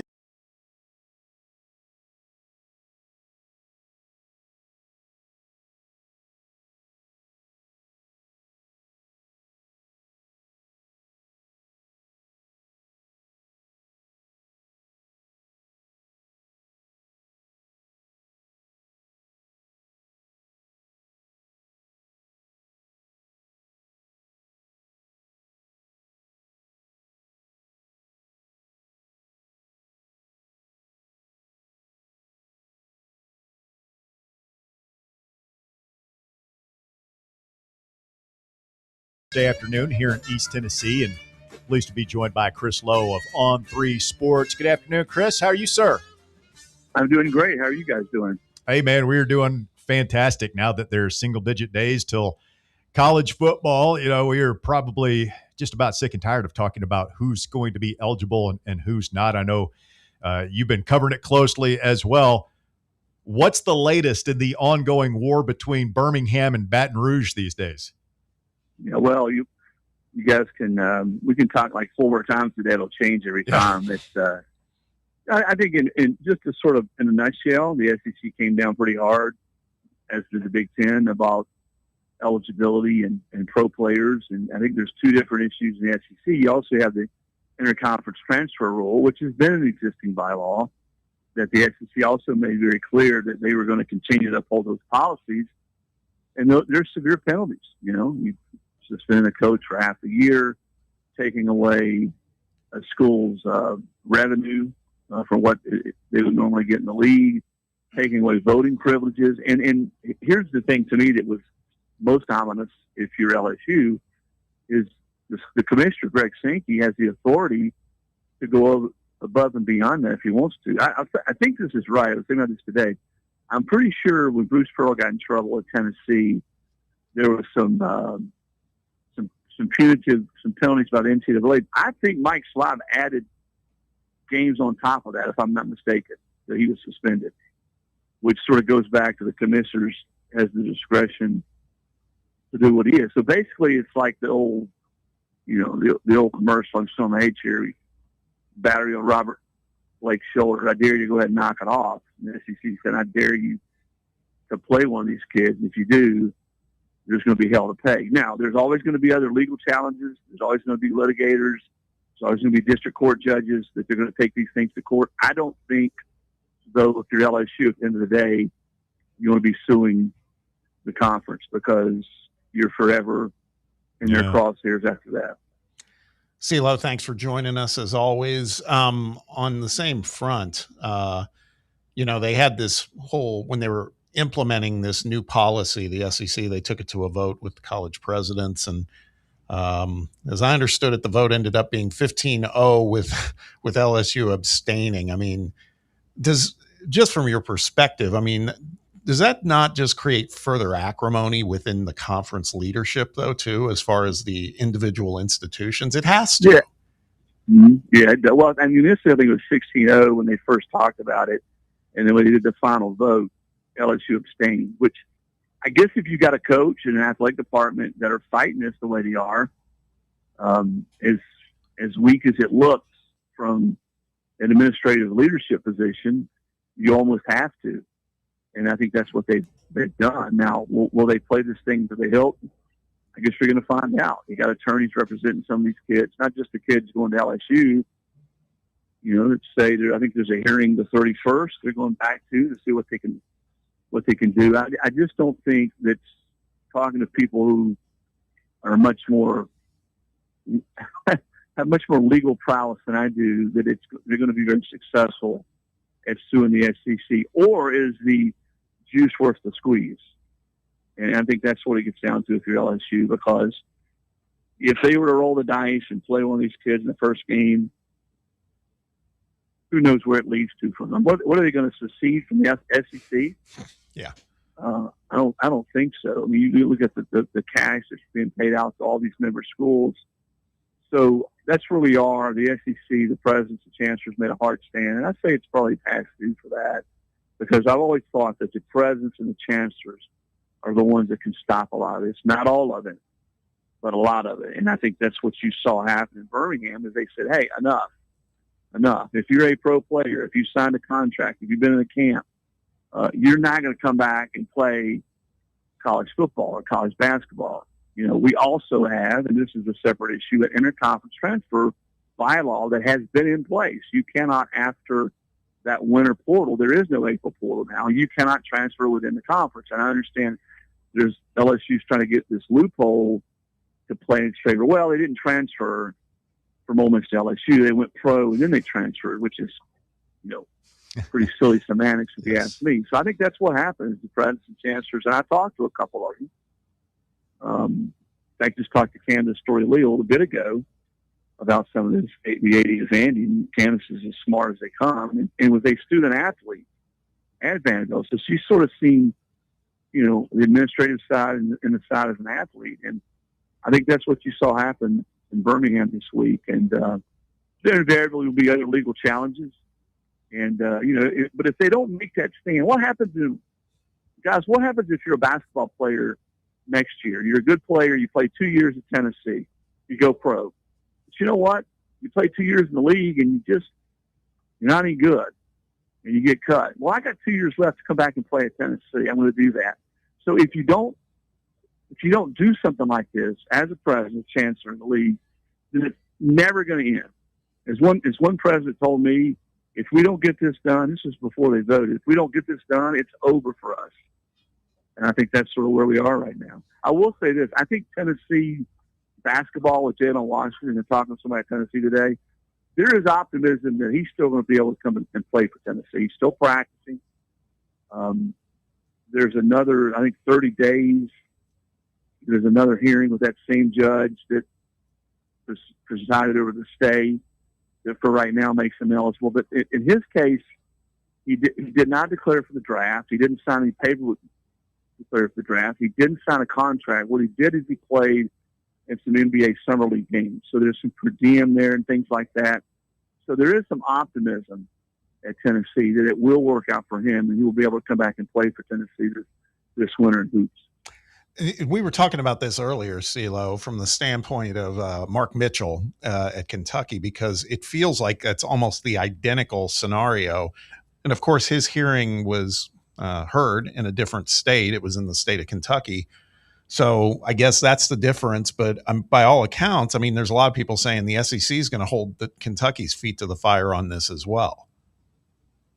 Yeah, and again, I think if you look at the sort of the qualifications the SEC outlined that would make you ineligible, signing a contract, playing games, again, going back to not just him, but Washington. Washington doesn't really check any of those boxes, which is why I think again, he's going to have to win. When they go back in 30 days, they're going to have to win that. But I think it's the same judge, as I understand, that heard the first time, and his counsel lays all this out there, then they feel like that he's got a decent chance to beat it and come back and play. I mean, ultimately, we're going to find out. But he's not in the same boat as some of these kids that are trying to get into LSU. Daquan Wright, I mean, they're in training camp.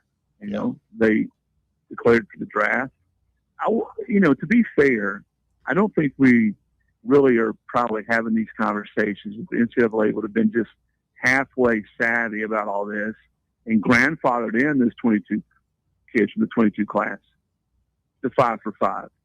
And if they've done that, then again, there would still be some attorneys and some players trying to push the boundaries a little bit, but we would not be near the situation we are right now. We can gang up on Lane all we want, but there's always going to be a coach as long as they're keeping score. Okay, as long as they're keeping score, which the last time I checked, they always do keep score, especially in the SEC. There's always going to be somebody or somebodies that are going to be pushing the envelope. And we know with Lane, went all the way back when he was in Tennessee for those 10 tumultuous months, he's going to push the envelope. He did it in Tennessee. He racked up umpteen. Remember all those secondary violations he kept racking up and basically thumbed his nose at it? Well, the Tennessee fans thought that was cool at that point. Look at him. He's pushing the envelope. He's pushing the boundaries. And he pissed off Mike Slive, God rest his soul. And Mike told me, I'll never forget, I write a column back then every year predicting like the next year things were happening. And one of the things I predicted after Lane left Tennessee with USC, I said Mike Slive on average will get 2 more hours of sleep each night with Kiffin out of the league. And I saw Mike like the first or second week that season. He pulls me aside. He goes, "You're way off." He said it's at least 4 more hours a night of sleep with him out of the conference. Chris Lowe, All 3 Sports, with us this afternoon. Hey, Chris, we can't let you out of here without asking you an actual football question.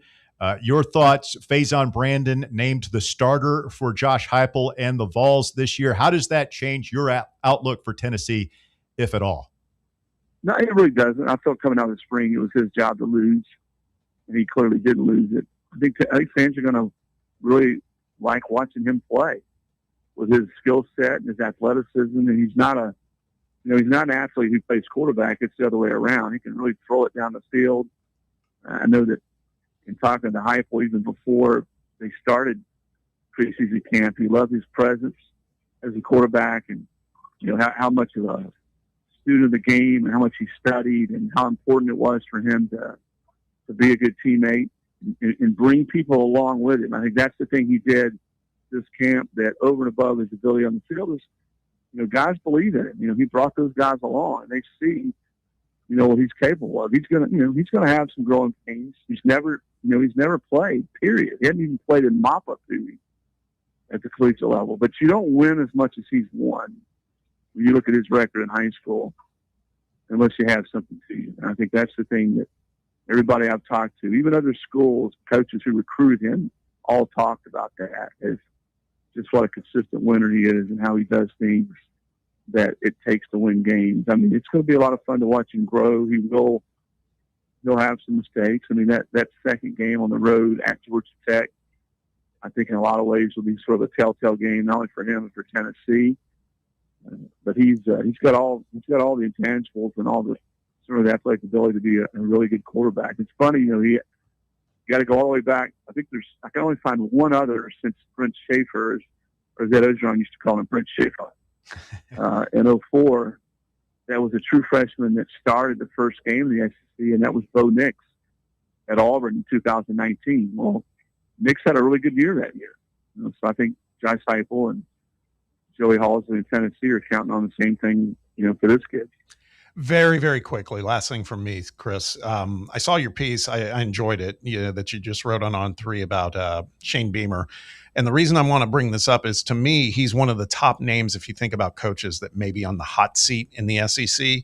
But based on what I read in the story, it sounds like, he's kind of, at least came off in that interview, kind of unflappable. Like, we know there's pressure, but we got talent. We're going to be good. These guys are bought in. I mean, was that your takeaway? Like, these guys, he's not deterred by the pressure right now.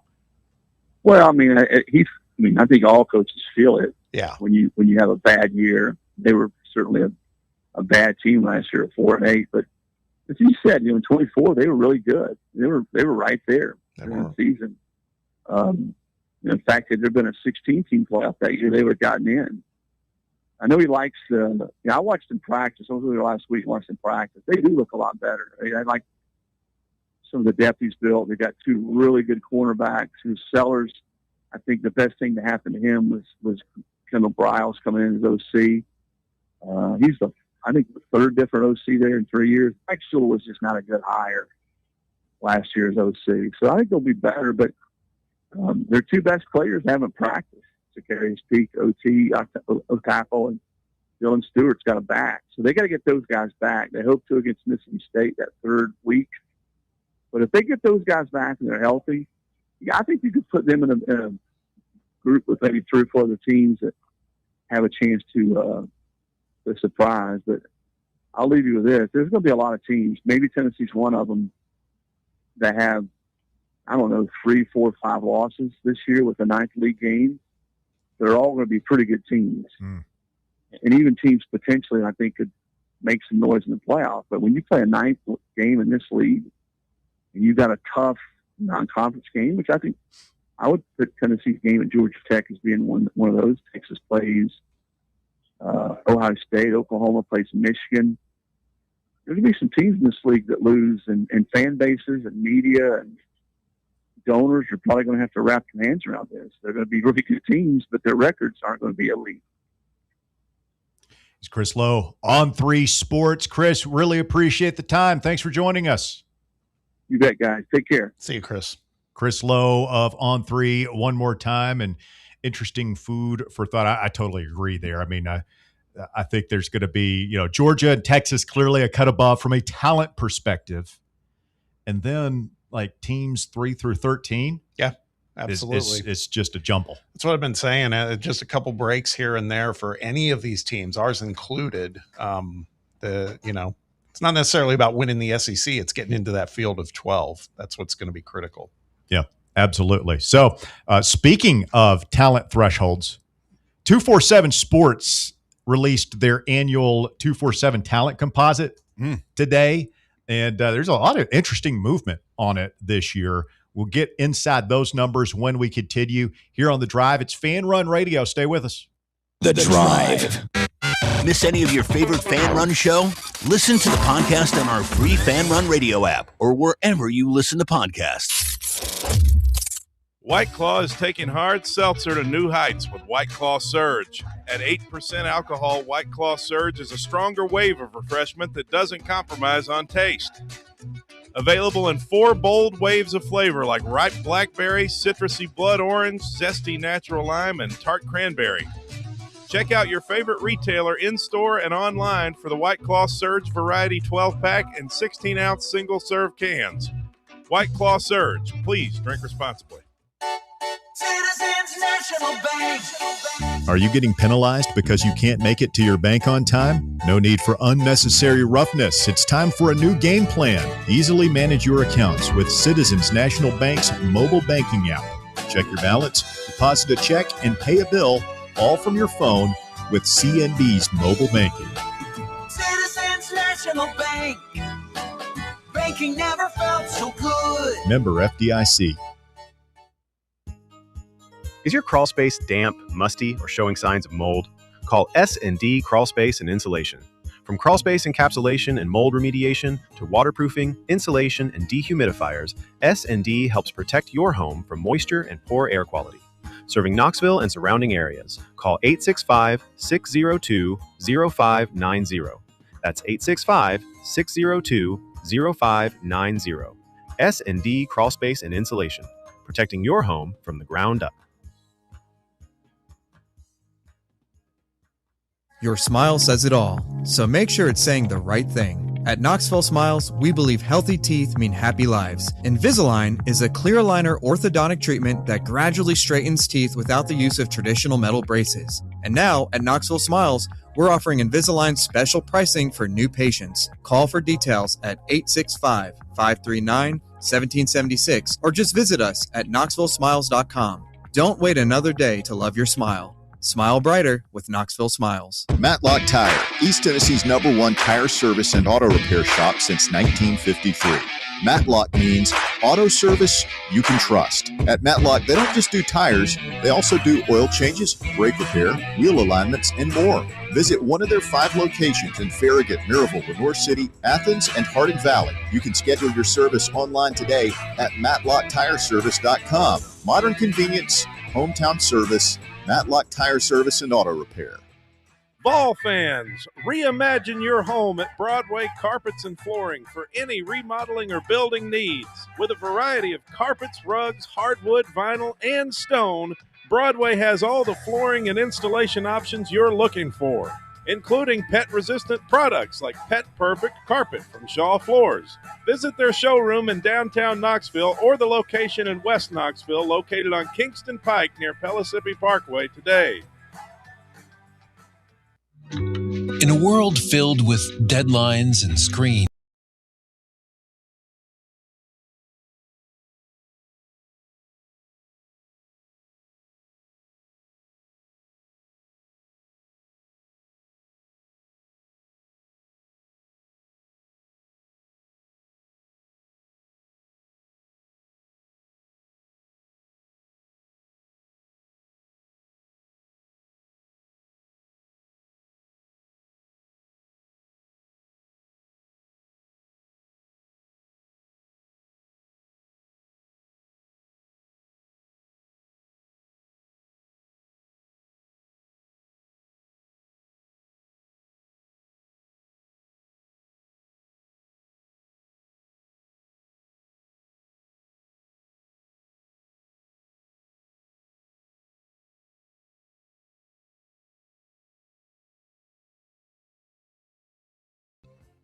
A couple open lines here if you want to hop on before the top of the hour. We'd be glad to take your phone call at 865-966-3435, 966-3435. Kind of set up. You're not asking me. What? What did I learn? What'd you learn? I had forgotten or did not realize that Kendall Briles was the OC at South Carolina. How about that? And does that change your opinion or expectations for how good their offense will be this year? I mean, Chris is bullish on him. Said that that's a huge upgrade over Mike Shula. Mike Shula, say what you want about his tenure as a head coach in this league. That was ancient history. I mean, he has a long track record of being in the NFL. Like, I don't think he's a bad coach. It does seem like Lenora Sellers and the Briles system is a better match. I mean, haven't we? I will say this, even before we heard that from CeeLo today, we've talked about South Carolina, man. That's a game. I think we're kidding ourselves if we shouldn't be worried about that game on the road. I'm worried about every game on our schedule. Yeah, I'm not. There's some besides the bye ones. Who are you not worried about, Bob? Not Kentucky. Come on, man. I'm not really worried about Vanderbilt this year, honestly. Arkansas. I know it's at Arkansas. I know we've had bad luck there. Are you worried about the potential quote unquote Josh Heupel road stinker? I guess that's what I'm thinking about with South Carolina.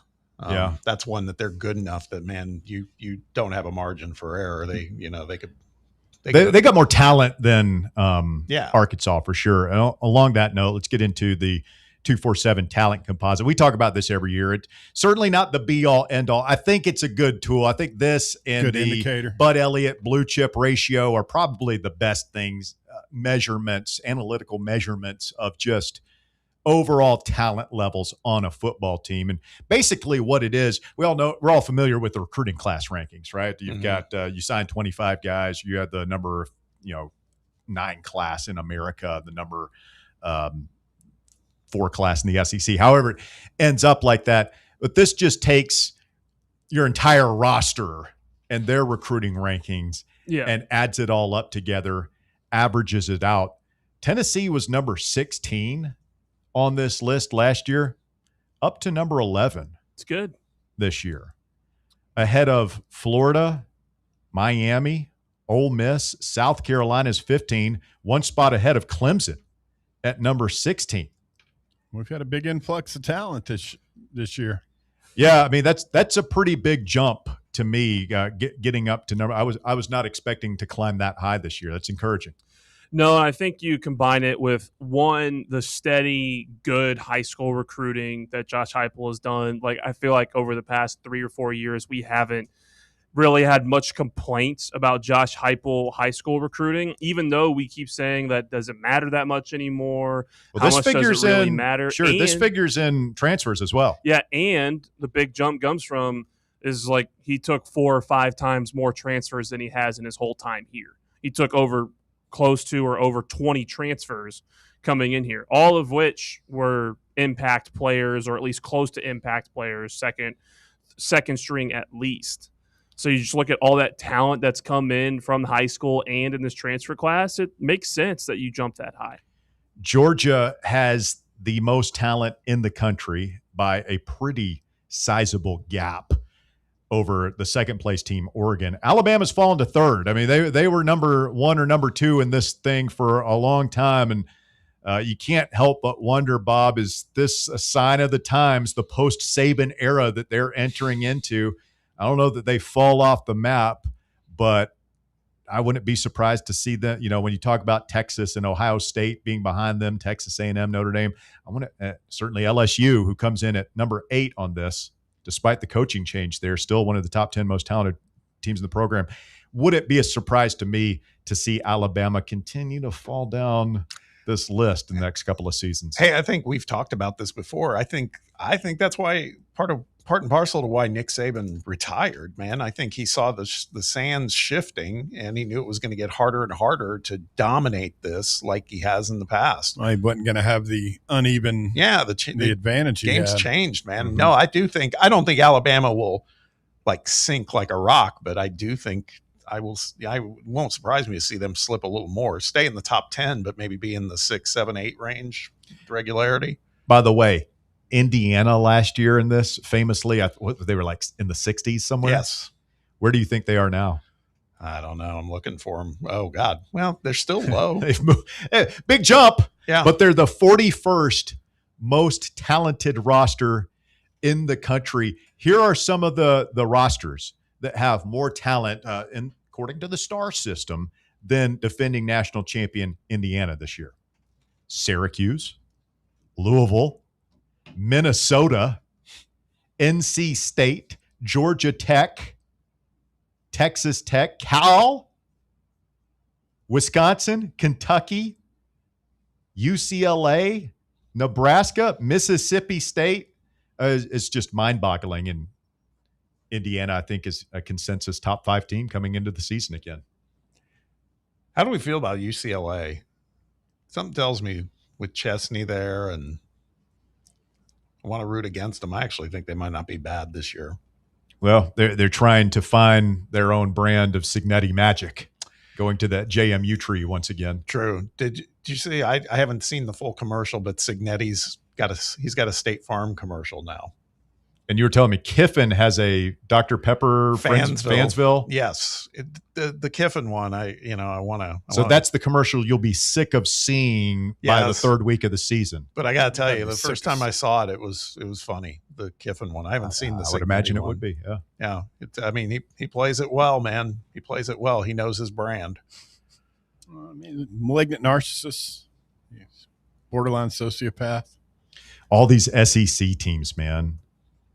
In the top 20, Mississippi State, Auburn, Mizzou, Oklahoma, Carolina, Ole Miss, Tennessee at number 11. It's pretty good. Yeah. It's cool to know that we've got, again, on paper, more talent than Florida and Miami, who was in the playoff last year. True. We got people complaining about Josh Heupel. Yeah, people are always going to complain. Yeah. Who's complaining? You know, like there's people. You No, know, I don't. there's That's why I asked the question. Who's complaining? We asked a lot this summer if walking into this season is Josh Heupel on the hot seat. We talked about that a lot. And nobody with a straight face said yes. No, but the conversation was being had. I'm going to tell you, if they go anything below 8-4, he will be on the hot seat next season. Sure. It's not like he's going to lose Agreed. his job, but it's coming. You know how this is. Agreed. Bud in Savannah. You're on the drive, Fan Run Radio. What's up, Bud? Oh, how y'all gentlemen doing today? People complain about Heupel. Forget that we had Dooley and Butch Jones. Remember them years. And, hey, be careful now.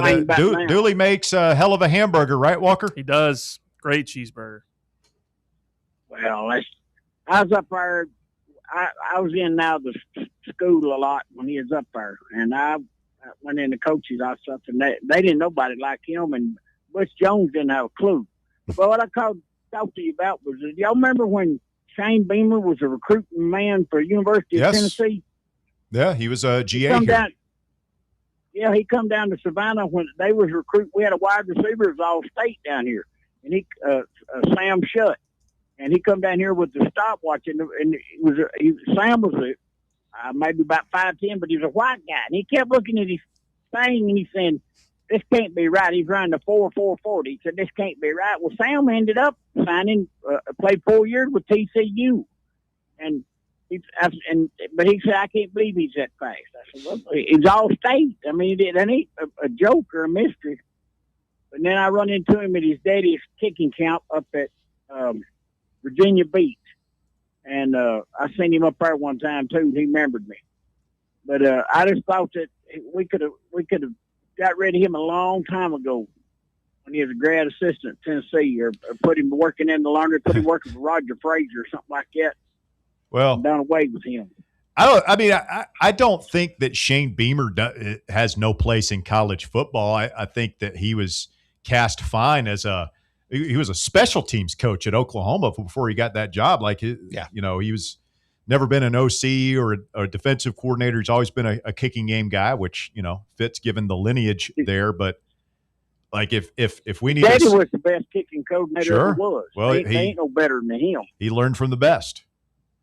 You ain't lying. Frank Beamer, they ain't a better coach nowhere. So I could understand bringing him in as a kicking coach or something like that. Yeah. But well, you wanted to have him washing jock straps, bud. Well, I still, after he left Tennessee, I didn't hear what happened to him. Working jock straps. Roger Frazier would have worked him like a dog. I promise you that. He wouldn't have been no uppity with Roger. You hold a grudge after he snack caked your boy's Big Sam Shutt. Well, he did, because he kept, I kind of do, because and our boy was all state 2 years in a row, and he played at TCU. He led her for 3 years at TCU. He's a Horned Frog. You see, the Horned Frog, Shane the senior Beamer. year they played, I think they was in the running for the national championship. He was on that team. And Sam's a great person. He still is. He's come back home, but it just showed me what Sam knows about, what Beamer knows about recruiting at the time. Didn't care much for him. And we had another we had a quarterback, and ended up playing wide receiver. Now he's assistant head coach at UAB, is Will Gilcrease. And he didn't give him a snail fever. And he played college ball 4 years at Memphis State. You know what? To me, that's on Fulmer for sending a GA to do his on-site talent evaluations. What are we talking about? That myself. And I'm friends with Coach Fulmer, like him very well, and he helped me do it when I got the Barnhill stuff done. I couldn't have got that done without him giving me grad assistance to help look up all that 1920 General Nayland Barnhill stuff. And I thank him tremendously for that. Outstanding. I would say, now enjoy your show, folks. I'll get off here. Thank you. Thank you, Bud. Appreciate you. Well, Bud checking in from Savannah. He knows everyone. Knows Frank Beamer, Coach Fulmer. Knows them all. Is Frank still alive? I believe so. GBO Kyle Beach says, Bud's got them sitting on the front porch in your rocking chair kind of stories. It's true. I like them. I'd picture him in that rocking chair, like filling a corncob pipe before he starts to tell you those stories. Bud can get up on the porch with us any old day of the week. Absolutely. I mean, when you're talking about General Neyland and John Barnhill, a couple of Tennessee legends. Well, Frazier's still over there doing the thing, but old Bud goes a ways back. Hypel Sig calls him leg up on a tailgate with a cold beer stories. Bud's kind of like the Forrest Gump of Tennessee. Yes. Not from a genetic standpoint. I'm talking about like his ability to be in the right place at the right time. Mm-hmm. Correct. Coming up. Hour number 3 of the drive here on Fan Run Radio. Get started with the top 5 at 5. What you talking about? Semifinal matchup number 2. It's getting heated. Scott takes on defending champion Sir Nick the Quick. Stay tuned. A big third hour coming up next here on Fan Run Radio. The Drive. Every fan has an opinion, and at Fan Run Radio, yours actually matters. Call in, text us, or comment on our YouTube feed and be a part of the conversation every single day. Whether it's football, basketball, baseball, or recruiting season, we're talking all things Big Orange all year long. Your team, your town, your voice. Fan Run Radio, the flagship station for Tennessee fans. September 10th isn't just a sale, it's an experience. Join us as Liquor Vault celebrates its first anniversary with the biggest savings event of the year. Experience rare bourbon drops, surprising barrel releases, and complimentary tastings all day. For the wine enthusiasts, you can check out Jason Drotar's Wine Passport Experience. Cigars, they've got them too. Enjoy hourly giveaways, exclusive one-day-only anniversary pricing, and surprises throughout the day. Find a Vault Golden ticket and receive exclusive access to Liquor Vault's highly anticipated end-of-year rare bourbon allocation. People will be talking about this event for months.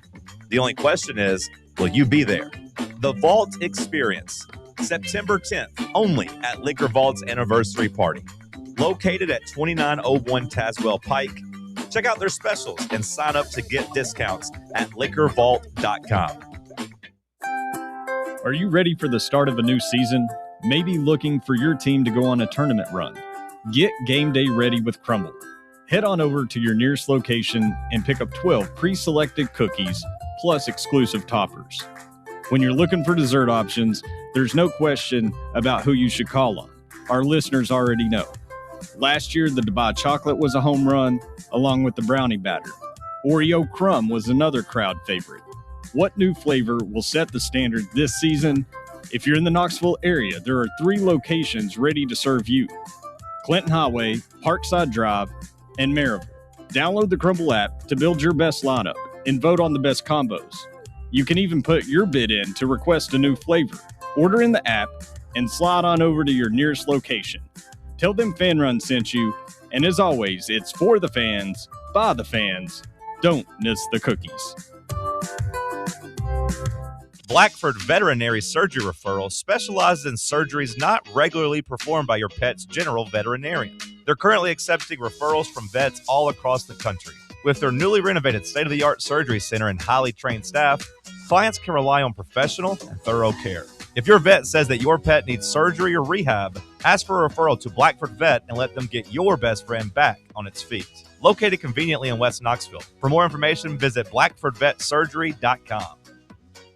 You're listening to FM 105.7 and AM 1340, WKGN Knoxville, and W289CU Knoxville. Fan Run Radio.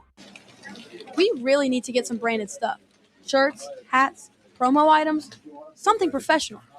I mean, we could just find a website and order a bunch of it ourselves. You could, but you're taking a big risk. You don't know the quality, the fit, the timeline. It's a roll of the dice. Yeah, I guess, but isn't that how everyone does it now? Not the ones who actually care about how their brand looks. Look, if we're putting our name on it, it needs to be done right. We need SM Athletics. SM Athletics? Yeah, They specialize in working with businesses like ours.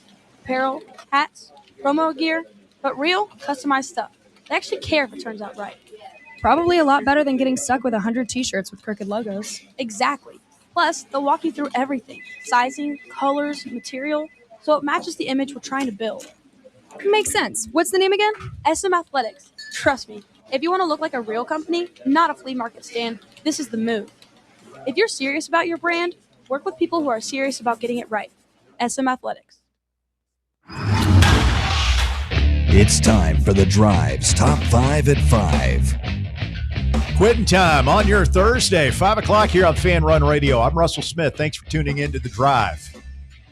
We start with Walker in today's Top 5 at 5. A quick look at your world of sports. Walker, hit it. At number 1, according to a report from sports law reporters, Jalen Washington has been potentially deemed ineligible to play in the 2026-27 season after the Tennessee Court of Appeals issued an order staying the injunction that had previously allowed him to pursue a 5th year of eligibility. Washington originally transferred to Tennessee after a judge in Colorado granted a preliminary injunction giving high school class of 2022 student athletes another year to play college sports.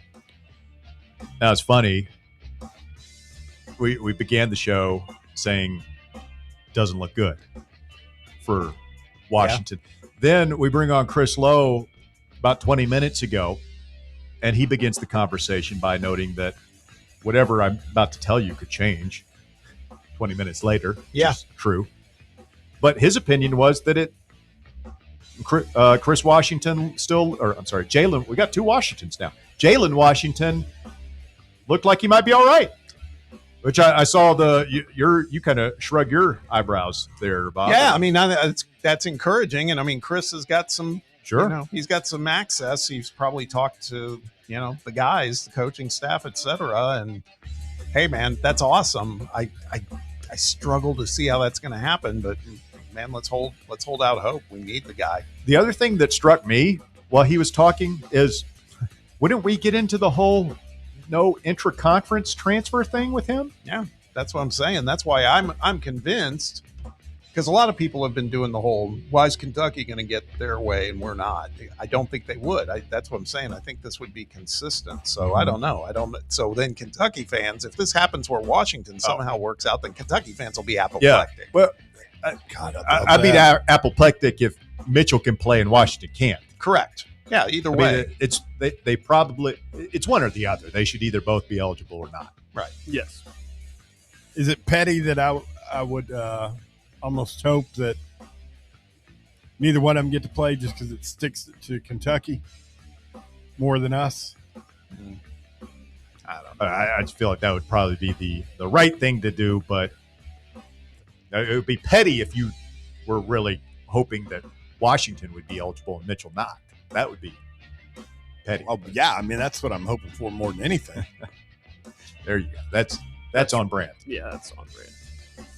At number 2, the Big Ten and Commissioner Tony Petitti have agreed to a 5-year contract extension that will keep him with the conference through the summer of 2033. Petitti became the Big Ten's 7th commissioner in 2023. With Petitti as the commissioner, the Big Ten has won the past 3 football national championships and led the charge on multiple issues facing college football. Were we a little too hard on Sankey and the SEC? Because they ultimately did do the exact same thing within 24 hours that the Big Ten did it. And reading through some of what Tom Mars has been posting on social media, perhaps they were just doing their due diligence and, playing chess, looking down, 4 or 5 moves down the road and what would be possible and how likely whatever they say they're going to do with the suspensions and the clawbacks on the cash, or it would be clawbacks if you're not getting your money from conference distribution. Seeing how likely that would be to hold up in court. Yeah, I don't know. I just wonder what we'll hear by tomorrow.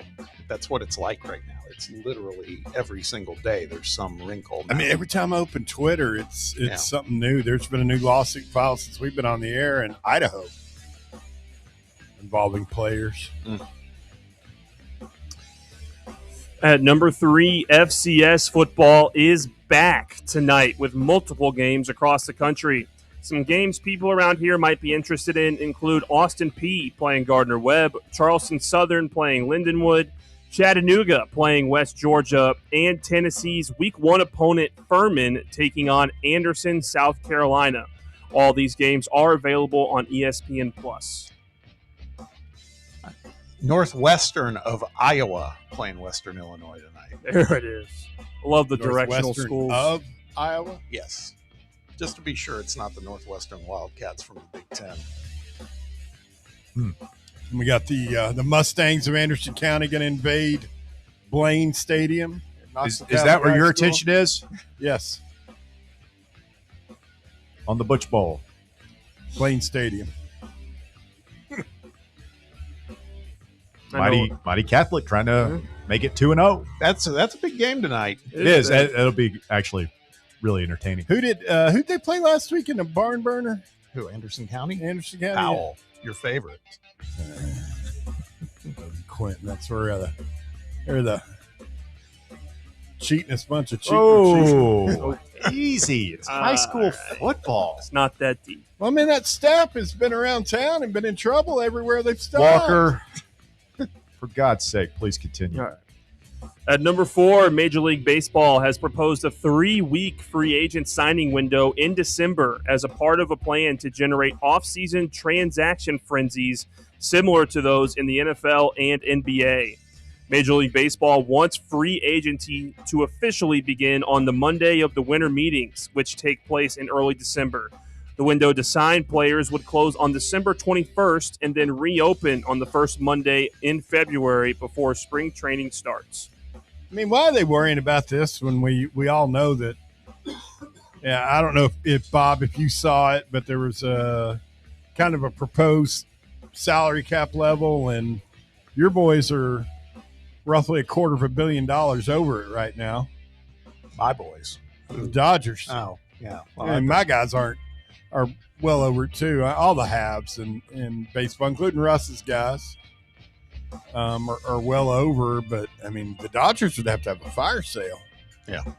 Well, I mean, they already might have to have a fire sale just to try and settle Mark Walter's debts, but you know, could there be Could there be like a gradual thing where instead is like, what did they propose the cap at? Like 250 something million. The Yankees and Dodgers are over 350, 400, whatever. Dodgers over 450. Could You're it be, not far behind us, Could buddy. it be like 325 the first year and then 300 the second year and then eventually get it down to wherever? Like, yeah, maybe. I don't know. I should be one of these labor negotiators. Sure. See what I did there? That's the compromise. Only way the MLB would get it that way is if it's a salary cap that's implemented over a long period of time. Like, they're never going to get the MLBPA to agree to a hard cap immediately. It would have to be grandfathered in over the span of like 5 to 10 years, probably. It'd be the only way I could see it actually happening. Next week on The Drive solves Major League Baseball's labor problems. You're welcome, baseball. And at number 5, a tractor-trailer rollover sent a truckload of squid spilling into a Rhode Island roadway, leaving a stench as they sat in the road for hours in the summer heat. Local authorities have dubbed it the Squid Apocalypse of 26. The fully loaded trailer was taking the squid to processing facility out of town when the trailer dislodged and tipped on its side as the driver was navigating a turn, spilling a substantial portion of its calamari cargo, the police department said in a statement. Ryan Press said that he told that the scene started to smell bad as the squid sat out in the sun for a few hours. Heavy equipment and a dump truck were used to remove the squid. I love me some calamari. Do you really? It's one of my favorite foods. It is. Yeah, same here. Not in that circumstance. No, not this. I had it one time, didn't really care for it. A little too rubbery. Squishy, salty. So good. This I can marinara only sauce. imagine Oh, how I bad get it that with like thing there's is. like some places do like a hot pepper butter type of thing that that's you. good. Oh I yeah, haven't had that. it's good. You know, those types of food always make me wonder about the first human to say, "Hey, fry that up and eat it." Yeah. Like, really, the squid is what you must have been really hungry. Yeah. You do Well, that there's just got to be about some good everything. meat in there somewhere. People have been eating squid for thousands of years, I'm sure. We haven't just been starting to catch squid in the past. So you 100 think it years. was like Cro-Magnon was just like with a club on the side of the ocean and like pulled up some squid. Oh, yeah, fishermen. Raw. No, What's wild is when you see those videos of what used to be considered food that poor people ate. And like lobster was a big one. They fed that to prisoners. Huh. I didn't know that. Lobsters and oysters. Because they were so plentiful. You a big oyster guy, Bob? No. Really? No. Squid, but no oysters. I love a grilled oyster. I've never been big into oysters. No. Fancy schmancy. You go out and get a little Love oyster lobster, plate, crab. with all the sauces and everything. Go Yeah, slurp it I out mean- and salt on the shell. It's good. If you got texture issues, I don't know how you could possibly abide with Yeah. oysters. I'm with you, Bob. All right. There you go. To each their own. Thank you, Walker. That is the top 5 at 5. It is brought to you this afternoon by our friends at Knoxville Smiles. They're down there cleaning teeth right now. They do it every Tuesday and Thursday, staying open late until 7 p.m. Just another way they make it easy for you to see the dentist at Knoxville Smiles. They're online at knoxvillesmiles.com. Call them at 865-539-1776. Tell them the drive sent you, and they'll take extra special care of you at Knoxville Smiles. Smile brighter with Knoxville Smiles. Let's get a call from Joshy Boy. Good afternoon, Josh. You're on the drive, Fan Run Radio. Hey, what's up, guys? How are you doing this afternoon? Doing well, thank you. Good. Well, Russ, me, you, Rendo are on cloud 9 after our Bravos took the series from Bob's Dodgers. Indeedy do, Joshy Boy. Yeah, indeed. The A train is rolling. Song Yes, Kim. it is. He's back. Ha-Sung Kim coming up big in the clutch. All is Our forgiven. worst hitter coming up clutch. The worst hitter in the history of Major League Baseball, Joshy Boy. Yeah. It's unbelievable. Bob, what do you think about your boy Sasaki getting lit up last night? He always gets lit up. I mean, injured. he gave up like 3 earned runs. I mean, it wasn't like a gas can type of game, but Yeah. he's not been very good. And to Walker's point, he's a little banged up too. So He had to get taken out of the game early, I'm Yeah. pretty sure. Like in the 4th inning, went off with the trainer. yeah, And Bob, is it the 2-3 matchup? Could the Braves and Dodgers meet in the NLDS? Sure. they could. I don't know how they structure that. I don't know how that works Yeah. or not. Yeah, nobody, isn't that a shame that nobody remembers how the baseball playoffs work now Yeah. because they change it so often? Well, But all the wild cards and all that. yeah, stuff. I don't think we're likely to meet in the wild card round, but could certainly Yeah, meet in I the doubt it. divisional or championship series. Sure. So one of y'all is going to have Guys- to play the Brewers. Yeah.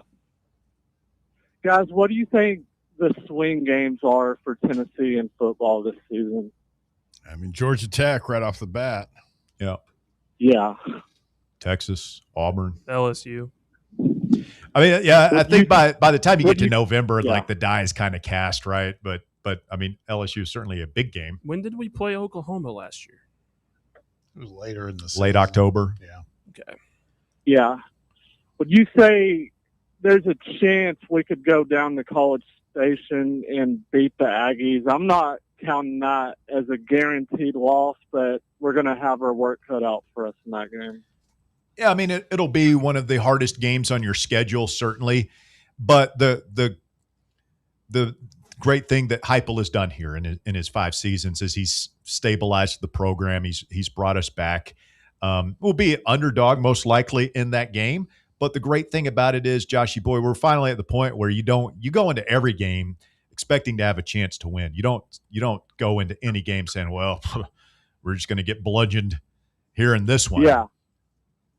Well, guys, out the door, it's Faison's time to shine. To lead us to the playoffs, we're going 10-2. Book it. There you go. I like the optimism. Strong words from Joshy Boy. I was just reading or watching a trailer for the Unabomber movie. What? They're making a movie about that? Netflix made a movie about the Unabomber. Russell Crowe's in it. You know, isn't there like some pretty good evidence that he may or may not have been a subject of MK Ultra? Here we go.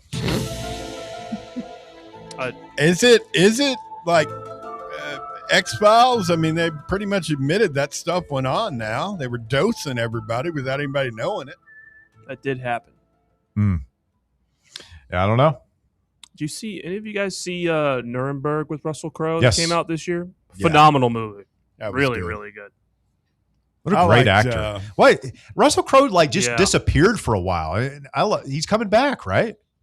I mean, he was maybe the biggest movie star on the planet, like after Gladiator. Yeah. You know, low key, what's one of his better movies? I mean, it's weird. It's creepy and intense. Can't remember the name. He was a road rager. Yeah. Yeah, we talked about that. He's kind of let age take its course on him too. I mean, He got fat for a while. Yeah, now I he's mean- kind of trimmed down a little bit. Yeah, I mean, I'm being serious. I think he's just like, hey, this is who I am, man. You know, Yeah. comfortable with it. And it's kind of True. cool. A true thespian. Yes, And absolutely. a credit to the name Russell all over the globe. It's famous Russell. Yeah. Russell Crowe. I'm trying to think, what is? I mean, it's Gladiator. But other than Gladiator, what's the best Russell Crowe movie? I don't think it's, well, I mean, it's debatable, obviously, but didn't he win the Oscar for A Beautiful Mind? I haven't seen Beautiful Mind. He was Cinderella Man too, wasn't he? Great movie. Yeah. He's just really good. He was the guy. He had the belt there for a while. He's a master thespian. Was involved in an affair with Meg Ryan. Really? Yeah. Kurt Russell's woman? Yeah. No, Kurt No, Russell's Kurt not. Russell's Goldie Hawn. I always get Meg Ryan and Goldie Hawn mixed up. Yeah, Always Meg have. Ryan. Who was she with, though? She was with another famous. Dennis Quaid. That's it. Oh, Master and Commander. That was good. Great guy movie. Oh, the Frank Lucas movie. American Gangster. Yeah, he was phenomenal in that. Mhm. Played Richie. L.A. Confidential. He's really good Yep. in. Yep. 310 to Yuma, the remake. I've heard of it. Haven't seen it. Plays a good bad guy. I feel like there's a big one I'm missing.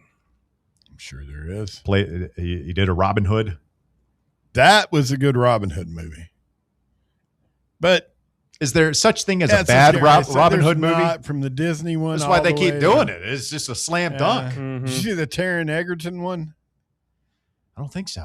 You'd really like that. That was a really good one. Oh, here's a good one that's recent. Remember any of you guys see The Nice Guys in 2016 with him No. and Ryan Gosling?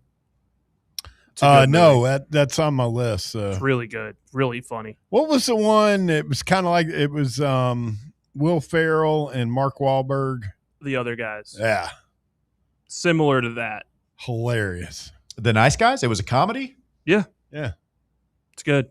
2016. The Other Guys is the first like 10 minutes of that, or with The Rock, and who was, or they were making a movie or so, or no, it was in real life. I don't know. Was it the Rock and Samuel L? I don't remember. Did they what jump the off the other- side of the building? I've only seen a bunch of clips from that movie. From I The haven't Other watched Guys? it. Yeah, I haven't Oh. watched it all the way through. Dirty Mike and the Boys. Wasn't The Rock in? Did you see Get Shorty? Yes. Did not. Yeah, he was in. He that. was great in that. That's when I first was like, okay, he's actually got some chops as an actor, because he was kind of a comedic person in that one. It was good. Coming up, it is time to play the game. The semifinals of what you talking about begin. The Final Four, if you will. And boy, do we have a treat. Huge matchup coming up. It is Scott versus Nick when we continue What You Talking About next on The Drive. The Drive. Congratulations. You found sports radio that doesn't suck. This is Fan Run Radio, Knoxville.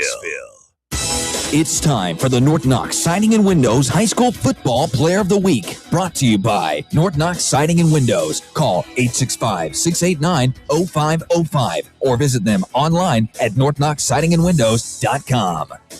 This week's North Knox Siding and Windows High School Football Player of the Week is Alcoa senior quarterback Thomas Manu. Manu came off the bench following an injury to throw the game-winning two-point conversion pass as the Tornadoes stunned Maryville 43-42 in double overtime last Friday night in Blount County. Alcoa High School quarterback Thomas Manu, this week's North Knox Siding and Windows High School Football Player of the Week. North Knox Siding and Windows, locally owned and operated, they can handle all your siding, window, gutter, and roofing needs. Call 865-689-0505 for a free estimate or go online to northknoxsidingandwindows.com. One homestand remaining to see your Knoxville Smokies in action. That's it. Next week, your Smokies are home against the Chattanooga Lookouts, and we're closing out the season with amazing promotions every night. Taco Tuesday and All You Can Eat Wednesday, less than $20 for tons of food and game tickets. Nice. Our final Thirsty Thursday, final fireworks show, and we end the season with our fan appreciation game.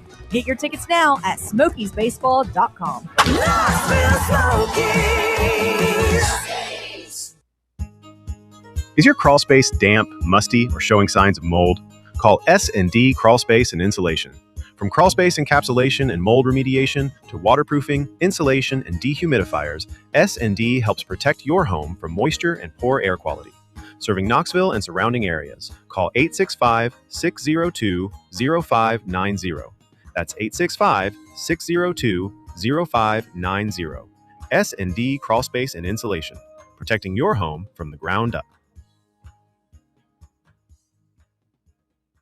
Barley's has live music on weekends, general team trivia on Wednesday nights at 8 p.m., and now live sports trivia courtesy of the Knoxville Trivia Guys every Thursday night upstairs.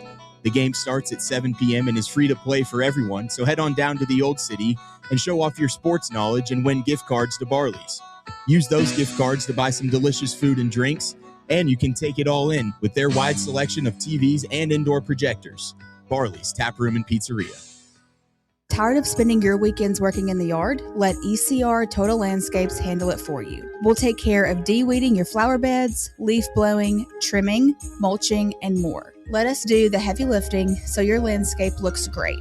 Right now, get 10% off your first month of our monthly maintenance package when you mention promo code FANRUN. Reliable service, great results, and more free time for you.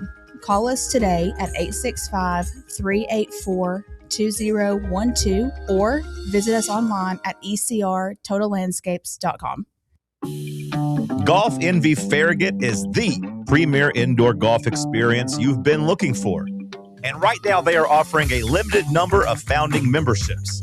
Golfers can reserve their spot for just $150 before their September grand opening. Founding members receive 90 days of unlimited guest passes as well as an exclusive risk-free first month.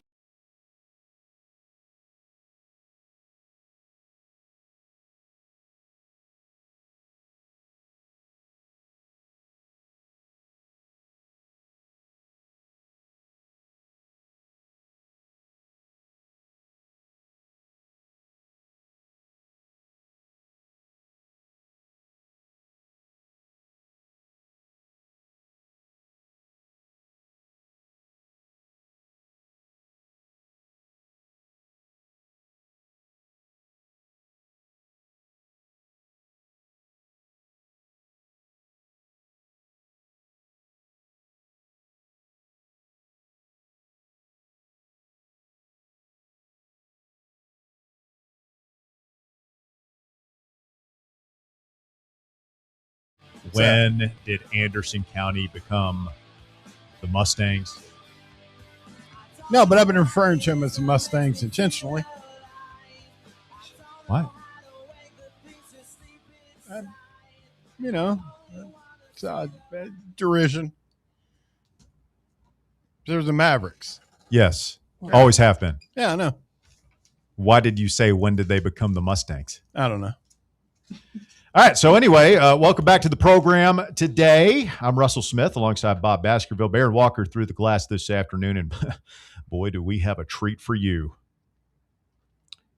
John Nash was the guy in A Beautiful Mind, and he came in second for the Oscar that year. I thought he won it. I don't know who won. It's also in Cinderella Man with Renee Zellweger, State of Play with Ben Affleck. Didn't see that one. And he was Jor-El in Les Miserables. I thought Jor-El was Superman. Yeah, he was. Superman's dad. He also played Noah, like the Ark. I found that interesting. Anyway, Johnny might drop in. Let's get Scott and Nick in here. It's time to play the game. What you talking about on the drive? Time to play the game. Time to play the game. What you talking about? What you talking about? What you talking about? What you talking about? What you talking about? What you talking about? What you talking about? What you talking about?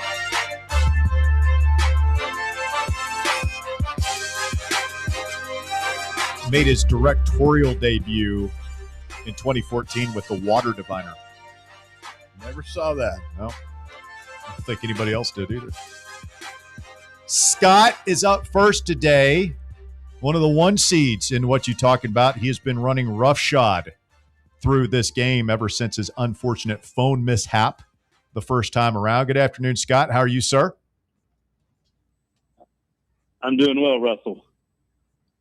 Scott, I got to ask, I saw on social media, I just showed it to Russell. Uh-oh. Uh-huh. It's quite a tattoo you got, man. It is. And I've lived in Africa 8 years of my adult life. And so I wanted an animal to, kind of memorialize that. And everyone thinks the lion, king of the savannah, jungle, whatever. It is not. It's the elephant. They're big, they're strong, they're smart, they're loyal. There are a lot of things I strive to be in my life. And nothing takes down an elephant. I get it. And if anyone knows me, they know it's not for that red team from the South who don't even have elephants in their nicknames. I was going to ask. That's what I thought of when I saw it. Yeah. A lot of people do, and that's fine. And if you know me, it's not true. So people can think what they want. I got that there because, if you really look at the animal, the elephant, there's nothing better. One of God's most majestic creatures. Well, where did you live in Africa? Thank you, Rick. I lived 2 years in Cape Town, and then 6 years, almost 6.5 years off the East African coast around Tanzania, there on the island out there. Did you ever come across what's called the Black Death? The Cape water buffalo? The black mamba, the green. Now, I think I saw one slither into the woods far away from me as I was in a Safari Jeep one time. Oh, no, I was talking about is it the Cape water buffalo that pretty much nobody messes with? Yes. What were you doing down there, Scott? Well, in Cape Town, I basically played basketball and worked with churches on how they could use sport as kind of an outreach. And then in East Africa, we ran an education and sports consultant kind of nonprofit set up over there, help people learn English better. It's very much a Swahili background place, so they were trying to get the school systems into English and different things and help businessmen. A lot of folks from Europe came down there for like tropical vacation, and they had all the different European languages, and everyone there spoke Swahili, and they all agreed on English, so we tried to help build the English skills there. Catholic did a lot of outreach in Africa. Catholic high school did, specifically in like Nigeria and recruiting ploy. Yep. All right, Scott, you got the defending champion, Nick. Chance for you to score a huge win today here on What You Talking About. Are you ready? Let's do it. All right, here we go. This is the Jayhawk State. Kansas. This is the Christmas movie with Bruce Willis, Nakatomi Plaza. Die Hard. Yes, this is the head coach of the Patriots. Used to coach the Titans. Bill Belichick. No, now Mike Vrabel. Yes, this is what you shoot at. It's also a big store, red and white colors. Target. Yes, Target. This is a big search engine, not Google. Yahoo. Yes, this is the mailman from basketball. Karl Malone. Yes, this is the continent on the bottom of the world. Antarctica. Yes, this is the other college basketball tournament. NIT. Yes, this is the Heisman Trophy winning quarterback from Florida State. Stole the crab legs.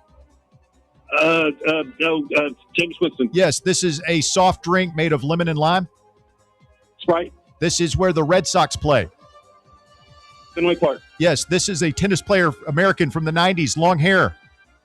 Andre Agassi. Yes, this is the lead singer of the Foo Fighters. I don't know, Pat. This is the Indiana nickname. Hoosier. Yes, this is a card game. Bridge. Poker. It was poker. That's all I had. Bridge is an interesting first response there, but okay. I'm so embarrassed right now. Still a great score. Oh, Lord. Still a great score. Good score, Nothing to be 13. embarrassed about. Another 13 for Scott. Passed on Dave Grohl. Not a rock fan, are you? That's right. That's right. And it's Foo Fighters, not the Foo Fighters. Thank you, Bear. No problem. Scott, hang right there. You've got a 13 in the clubhouse with a 13. Let's bring in Nick the Quick. He is the defending What You Talking About champion who has his work cut out for him today. Nick, good afternoon. How are you, sir? I'm doing very well, Russell. How are you and the boys doing? Hey, man, we're doing all right. How you feeling today? Just as calm as something that's, I don't know. I'm pretty good. It's good. That's what you got to be, man. You got to be calm, steady-handed right now. 13 will tie and force a playoff with Scott. 14 would win it Scott. and move you into the championship round for the second year in a row. All right, let's do it. Here we go.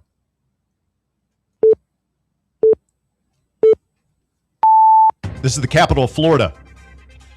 Tallahassee. This is the player who broke baseball's color barrier. Jackie Robinson. This is the channel that Game of Thrones and Sopranos is on. HBO. This is the head coach of the Chiefs. Eddie Reed. This is PBS children's show, Night Stay in the Neighborhood. Sesame Street. Beautiful Day for a Mr. Neighbor. Rogers' Neighborhood. Yes, this is the Wookiee from Star Wars. Chewbacca. Yes, this is a kid's birthday party in Mexico. They hit it with a stick. Quinceañera. Oh, Pinata. Yeah, this is where the Knicks play. Madison Square Garden. Yes, this is the president from Georgia in the late 70s. Jimmy Carter. Yes, this is a sport you play on horseback with mallets. Polo. Yes, this is where the University of North Carolina is. Chapel Hill. Yes, this is the expensive steakhouse downtown. Ruth Chris. Yes, this is the coach who just got fired from Florida. Billy Nicker. Yes, this is the former basketball coach at Duke. Mike Krzyzewski. Yes, this is the tennis tournament in England on grass. Wimbledon. Got it. 15. 16. 16. Wow. No, 15. Okay. Whatever. The champ. The champ is What a back. showing. Nick the Quick is back in the finals for the second year in a row. Oh, Scott. Heartbreak. Heartbreak City. Maybe if we'd just gotten Dave Grohl, been a little bit faster on target. That was a hard one. But congratulations, Nick. You are back. How does it feel to be back in the championship round? Just a relief. I'm at that stage now where the fear of losing is worse than the potential thrill of winning. That's what they say. You know, the elite competitors out there say they hate losing more than they enjoy winning. Yeah. I mean, those wins are pretty good, but I just want to hurt Scott's feelings as well. Whoa. What? That was uncalled for. The man's a missionary. He's got a giant elephant tattoo. And I'd like to look into that because that seems a little. I feel like he was trying to garner some goodwill from Bob. I will say though, Bob said he's 6'5". Now he's got this big tattoo and he lived in Africa. I'm glad I'm talking trash to Scott via the airwaves and not. Oh man. Hey, don't push it. I'll tell him where you work. Well, Nick, congratulations. You will play the winner of Jay and Jaden. That's correct. No, Jay and Jordan. Jay and Jordan. My bad. Yeah. Jay is Jaden. Yeah, Short Jaden and All right. Jordan. Jaden and Jordan. Oh, wow. Your message to tomorrow's contestants, Jaden and Jordan, who the winner of which will face you on Tuesday next week for the championship. All right. Oh, the message. Yeah, the message. I said it next. Just one word, short and sweet. Next. All right. See you on Tuesday. Nick has thrown down the gauntlet. All right, man. Appreciate you. Wow. I mean, this is why Champions League, I mean, it's heating up now. I thought, and we haven't had an overtime. We haven't had to have a playoff yet. I thought today might be it. When he put up a 13, I was like, well, Nick liable to put up a 13 as well. And Nick had some tough ones too. I mean, Mr. Rogers, Pinata, Jimmy Carter. He was president in the late 1970s, Walker. Yep, thanks. Got that one. Never fired a shot in office. Who's Iranian his favorite hostage band? crisis. Yes. Yes. Peanut farmer. Lived a very, very long time. Yeah. Only died recently. Yes. That's a lot of houses for a lot of people. Yes. Habitat for Humanity. Reputation as potentially the nicest president to ever be in office. Mm-hmm. Probably the most honest one. Maybe not the most effective, but certainly one of the more virtuous. Yes. Says a lot about our country. Yeah. Nice guys finish last when it comes to the presidency. Not Jimmy Evidently. Carter. Yeah. Well, all right. Well, I mean, you know, beauty is in the eye of the beholder, that sort of thing. Wow. So Nick storms into the championship round. That's a impressive dadgum statement right there. Yeah, that's the best one I've seen this whole run here. That was impressive. Very good. Somebody got a 14 the other day, right? William the Conqueror got a 14. Yes.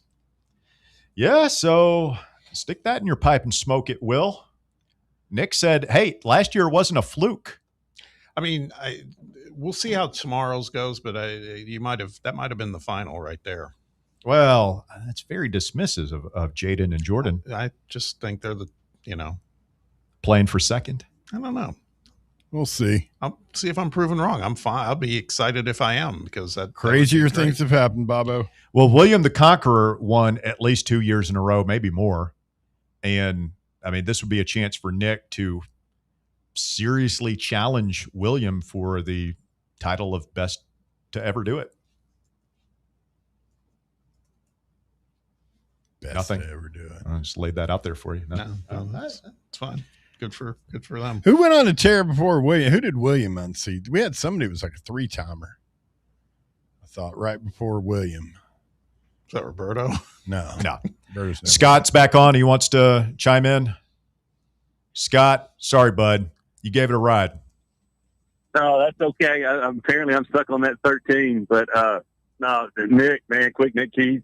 I know he's talking that smack. He says it helps him calm down. I realize it. It's all good. Congrats. If I'm going down somebody, I'm glad it was a champ, at least last year's champ. And now I'm pulling for him. If you want to get beat out, you want to get beat by the one who wins it all. So, wow. You pull for the guy that took you out, huh? Well, I mean, that stands to reason. You don't want to get, well, no, I guess not. Maybe if I rethink that, let's just let somebody beat the brakes off of it. And that'd be nice. Because he has talked a little smack across the airwaves. Okay. And which he is lucky. Yeah. You flip-flopped on that. That was even Bear's in awe of how quick I you agree with flip-flopped him. on That would one. be hilarious if Nick pulled an 8. If he I just did a melted hill down. turn Yeah. on Fan Run. So, heck yeah.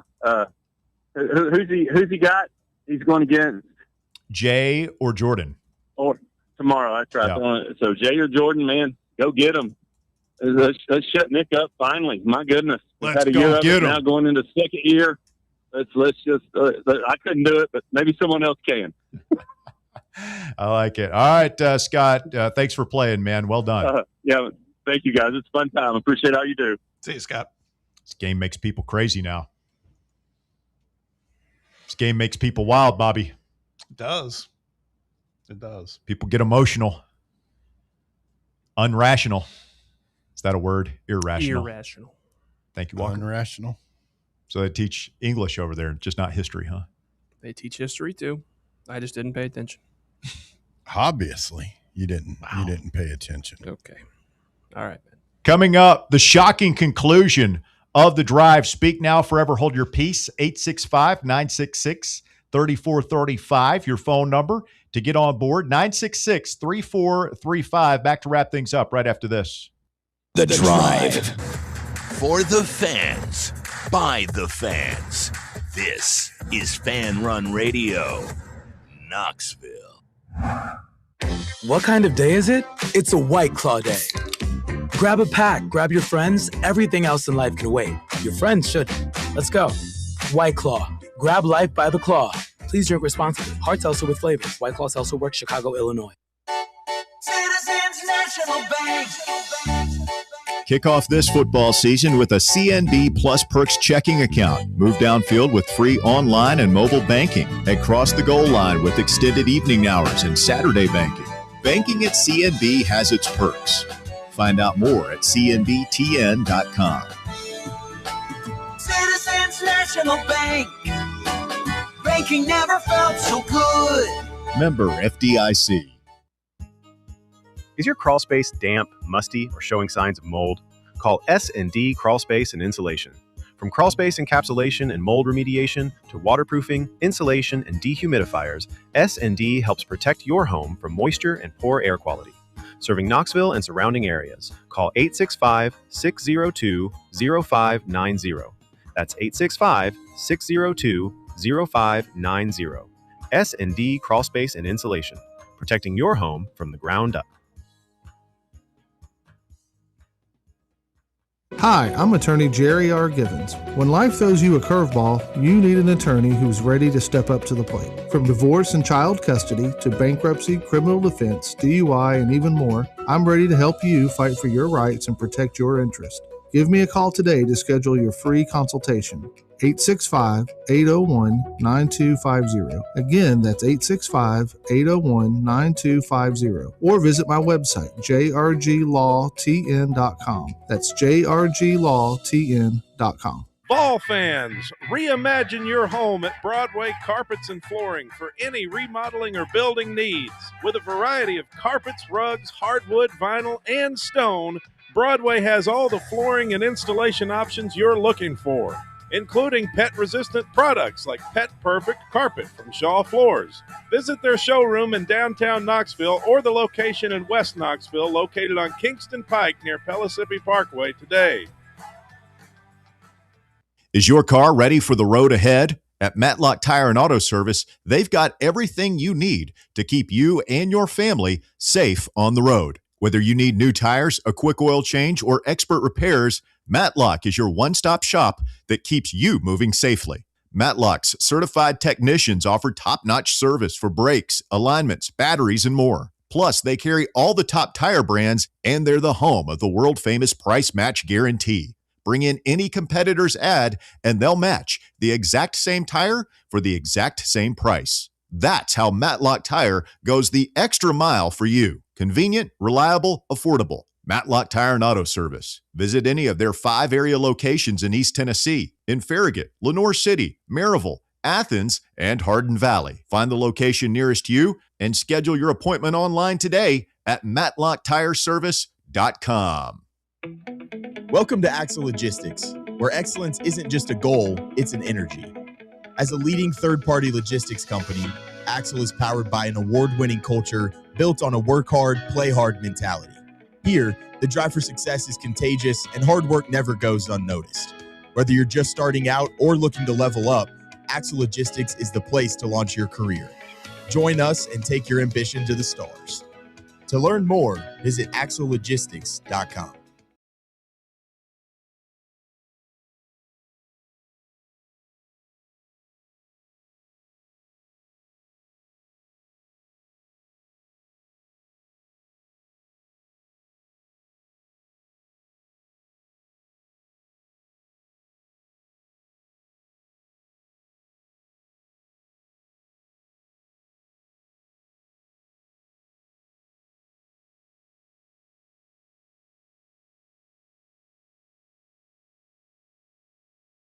Notable here is the TRO names the NCAA, the SEC, and Greg Sankey, SEC commissioner, as the defendants. So countdown to the SEC filing a federal lawsuit is I mean, it just keeps going, man. Yeah, so keeps going. Meanwhile, so now they're eligible. Yeah, but the SEC has already telegraphed their play. Right. Meanwhile, there's just another guy from the G League, Bryson Warren, I think is his name, and he's entered the transfer portal. So they're basically saying, yeah, I got your I thought you couldn't enter the transfer portal unless the school you were. I know. No, I know. Like what portal? The portal is closed. I don't know what to tell you, man. Yeah. It's just your school. You have to notify the school you were. Was he ever in school? I don't know. Absolute chaos. That's what I do know. You got all these state judges. It's NOM. There are no rules. I mean, it's it's bad. Before we get to these phone calls, Bob, you've got a big announcement. You are going to be embarking on a new journey next week. Yeah, there'll be more to come on that, probably in the next day or so. But yes, I will. I'll be doing some other stuff next week. And what that means is my time as a daily contributor to the Drive is going to be coming to a close. Still hopefully going to hang out with you knuckleheads from time to time because I love y'all. I love the show, love the audience, love everybody that's involved with making this show what it is, which is, in my opinion, the best sports talk show in the market. But there's another thing coming up that I just could not take a pass on. And again, you'll learn more about that through my socials and everything else in the next day or two. But just wanted to get that out there and appreciate all the support, all the grief, all of it. And like I said, this is not like goodbye. This is just we're going to have you on early and often, including next week. Yeah, I'm gonna diversify a little. That's all. Are you sure this isn't just a cheap ploy to steal and really increase your stranglehold on the Wallace Award, the Crest Cup? Well, yeah, the time away will be nice. Not gonna lie. But I mean, before I get bombarded by you, since joining the Drive, Bob has developed a cult following amongst the YouTube chat is going to be in shambles right now. The YouTube chat and then the hardcore basketball. Mike and Vestal. Oh, you see, I mean, like we're still going to do our thing with Bob multiple times a week. So a segment here, an hour there. Yep. You never know. He's going to be around. So it's not goodbye. It's just, finally rid of that guy. Yeah. I got to be here to give my grief to bear, right? Yeah. It has to happen occasionally. Man, you've also got to be here to kind of lend me a hand sometimes. Well, I feel you. I Captain understand Cuckoo that. for Cocoa Puffs over there. Talk about me? Yeah. Got something to say? Big boy? I got something to say. I got a lot of things to say. Oh, easy. Just relax. You're listening to The Drive. Lean back a little bit. Massage your temples and breathe. It's Fan Run Radio, Thursday afternoon edition of the show. One day away from the end of the week. So close you can practically touch it. Tim is next. Hello, Timothy. Afternoon. Yeah, I heard right. We're 11th nationally overall in football talent. Did I hear that correct? The talent composite, yes. Awesome. Well, speaking of that, we had Prince Nico in 24, and then there was Fayette Nam. So you may have talked about it earlier, but what's the highest probability of Faison's Fayette Nam this year? Can we just go ahead and face it? What do you think it'll be? I mean, obviously the South Carolina game has ambush written all over it. I mean, we talk about Tennessee being 11th in the talent composite this year. South Carolina's 15th. So they're a talented team. They've got players. That game is on the road. It's hostile. Bob, I don't know if we had this conversation on the air or not, but it's the one redeeming thing here. It's not a night game. It's going to be an afternoon game, which still that place gets all wound up in the afternoon, but maybe a little bit less so. Certainly less time hanging around the hotel during the day. We can get out there and play, but that's going to be a tough one. To that day, you had a crew member at that time. I remember he was at the game. His brother played O-line for the Razorbacks, and he went out and waited in the car. Is that Walker? Well, or did that guy leave? So that wasn't the South Carolina game. That was the Arkansas game in 2024. Yeah, Jace Brown, who used to produce for us here. His brother Luke played on Arkansas. He went down there and sat with his parents, who, of course, were cheering for Arkansas because their son plays on the team, which is understandable. And Jace would not cheer. He was all decked out in orange. And after hearing that, I kind of got over myself, because if he had to endure that, I just watched it in my barn. But hey, I'm gonna miss you, Bob. You are world class, Mr. Sausage, and every reputable pizza place that you go to, the first ingredient, the first topping listed is sausage and not pepperoni. Thank Bob, you. the Bob knows that, and I hope he does come back a lot. And appreciate you guys. I love sausage. Thank you, Tim. Appreciate the phone call. I'm a big sausage guy. That's a good man right there. He sees. Great. I love sausage, for one. I'm a big sausage guy. Nothing like a big kielbasa. Just right. Great. He's off the sausage now. Really? Yeah. Cody's on a health kick. Good for him. He's eating that stuff. It starts with the Q, some kind of grain. Quinoa? Yeah, I got a bag of it. What the hell do you do with it? You cook it like rice. Boil it in water. It's good. What do you put on it or in it to make it taste good? It's like a side. Like, what do you eat with rice? Chicken, soy sauce, vegetables. I want to put soy sauce on it. It's a little salty. Yeah. Quinoa is good. We like couscous over at our house. Chicken and couscous, a little asparagus, a little pineapple. Pineapple. Great. Great. Some grilled pineapple. It's good stuff. You just buy it from the store, cut it up. A little pineapple. Good for you. High in fiber. Very good for you. Matty Ice is next. What up, Matt? What's going on, boys? Is there any incentive if you're some of these smaller schools, just like talking about the stuff that Bob just touched on with the Dallas TRO, if you're these smaller schools like the Mountain West Conference, Conference USA, Sunbelt, I mean, why hasn't they all also gotten involved and said, hey, we're not letting NFL guys back into it? Is there any type of incentive that you would think maybe this draws more attention to them? I don't know. It's just crazy to say, because it feels like it should be a universal thing, but it feels like for a lot of schools, they're just dragging their feet through the mud with this. And personally, I think it would be absolutely hilarious to see Greg Sankey show up in court. I don't know I don't know whose appearance would be worse. The attorney that represented Joey Aguilar or Greg Sankey, and I'll hang up at that thought. I wonder if he would go full Fauci and take the fifth. Yeah, I don't know. I suppose if you're a quote unquote group of five conference or whatever they're calling themselves now, is it 5, 6? They keep changing the numbers Group on us. Of 5. I thought it was group of 6. Is it? Yeah. No. But it is because the Pac-12 is back now. Yeah. And that's. We would love the Pac-12. But it's not the Pac-12. Anyway, if all the power conferences take the stance of these guys can't play, then maybe if you're a group of 6 conference, you would say, well, yeah, this brings attention to us. It gives us better teams. We'll take these players. But if these players were good enough to make NFL training camp rosters, then obviously they're quality guys. Are the schools going to have that money on hand? Keep in mind, this is not, they don't have SEC TV money laying around. They don't have 100,000 seat stadiums.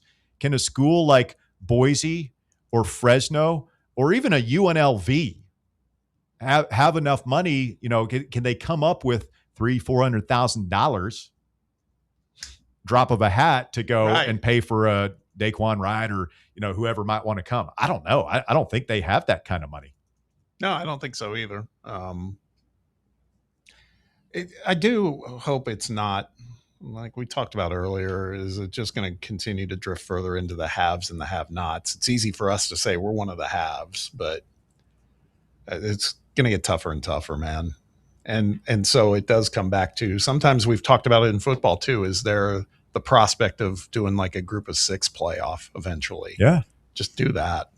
Didn't Derek Dooley try to put that together? Yes, I think he did. He got tired of that, decided to run for Congress. Yeah. Well, he took that guy. Did you see him in the debate last night? Dooley? Yeah. He was debating? He was debating. I thought he was done. Nah. I thought he lost. He was in, I don't know, but I saw some video of him taking that guy out for a walk. He had that guy IRL mad. Derek Dooley. He's standing there at a podium with a suit. And he got on that guy about something. And then what were they debating? Oh, gosh, what was it? I can't remember. I was just so stunned that he was – I mean, he gave that guy the bit. The guy was just staring down at the lectern, turning red. Well, I mean, he is a former lawyer. Dooley's a smart guy. Yeah. Like that, I thought that was actually one of his problems. Like he's too smart. Yeah. Or he's always thinking about other things. His problem is kind of a schmuck and just kind of a rich boy jerk. When you're like he's quoting Goodfellas, you know, he has opinions on World War II history and stuff like that. Like that's good. Like it's good if you're a sports radio host to have outside interests, to have a well-rounded worldview. I don't know if I want that in my college football coach.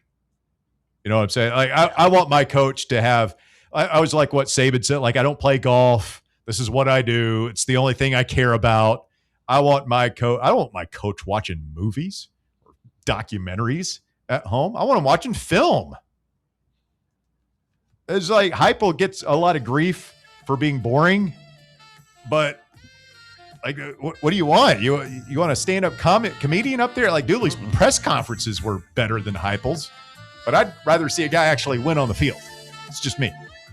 Remember Botch's car crash press conferences? I've got a list. All right, that's going to do it for us. We'll be back tomorrow. What you talk about finals or the second semifinal, whatever. That's right. Friday edition of The Drive. Trey Wallace on the show tomorrow. It'll be fun. Check it out.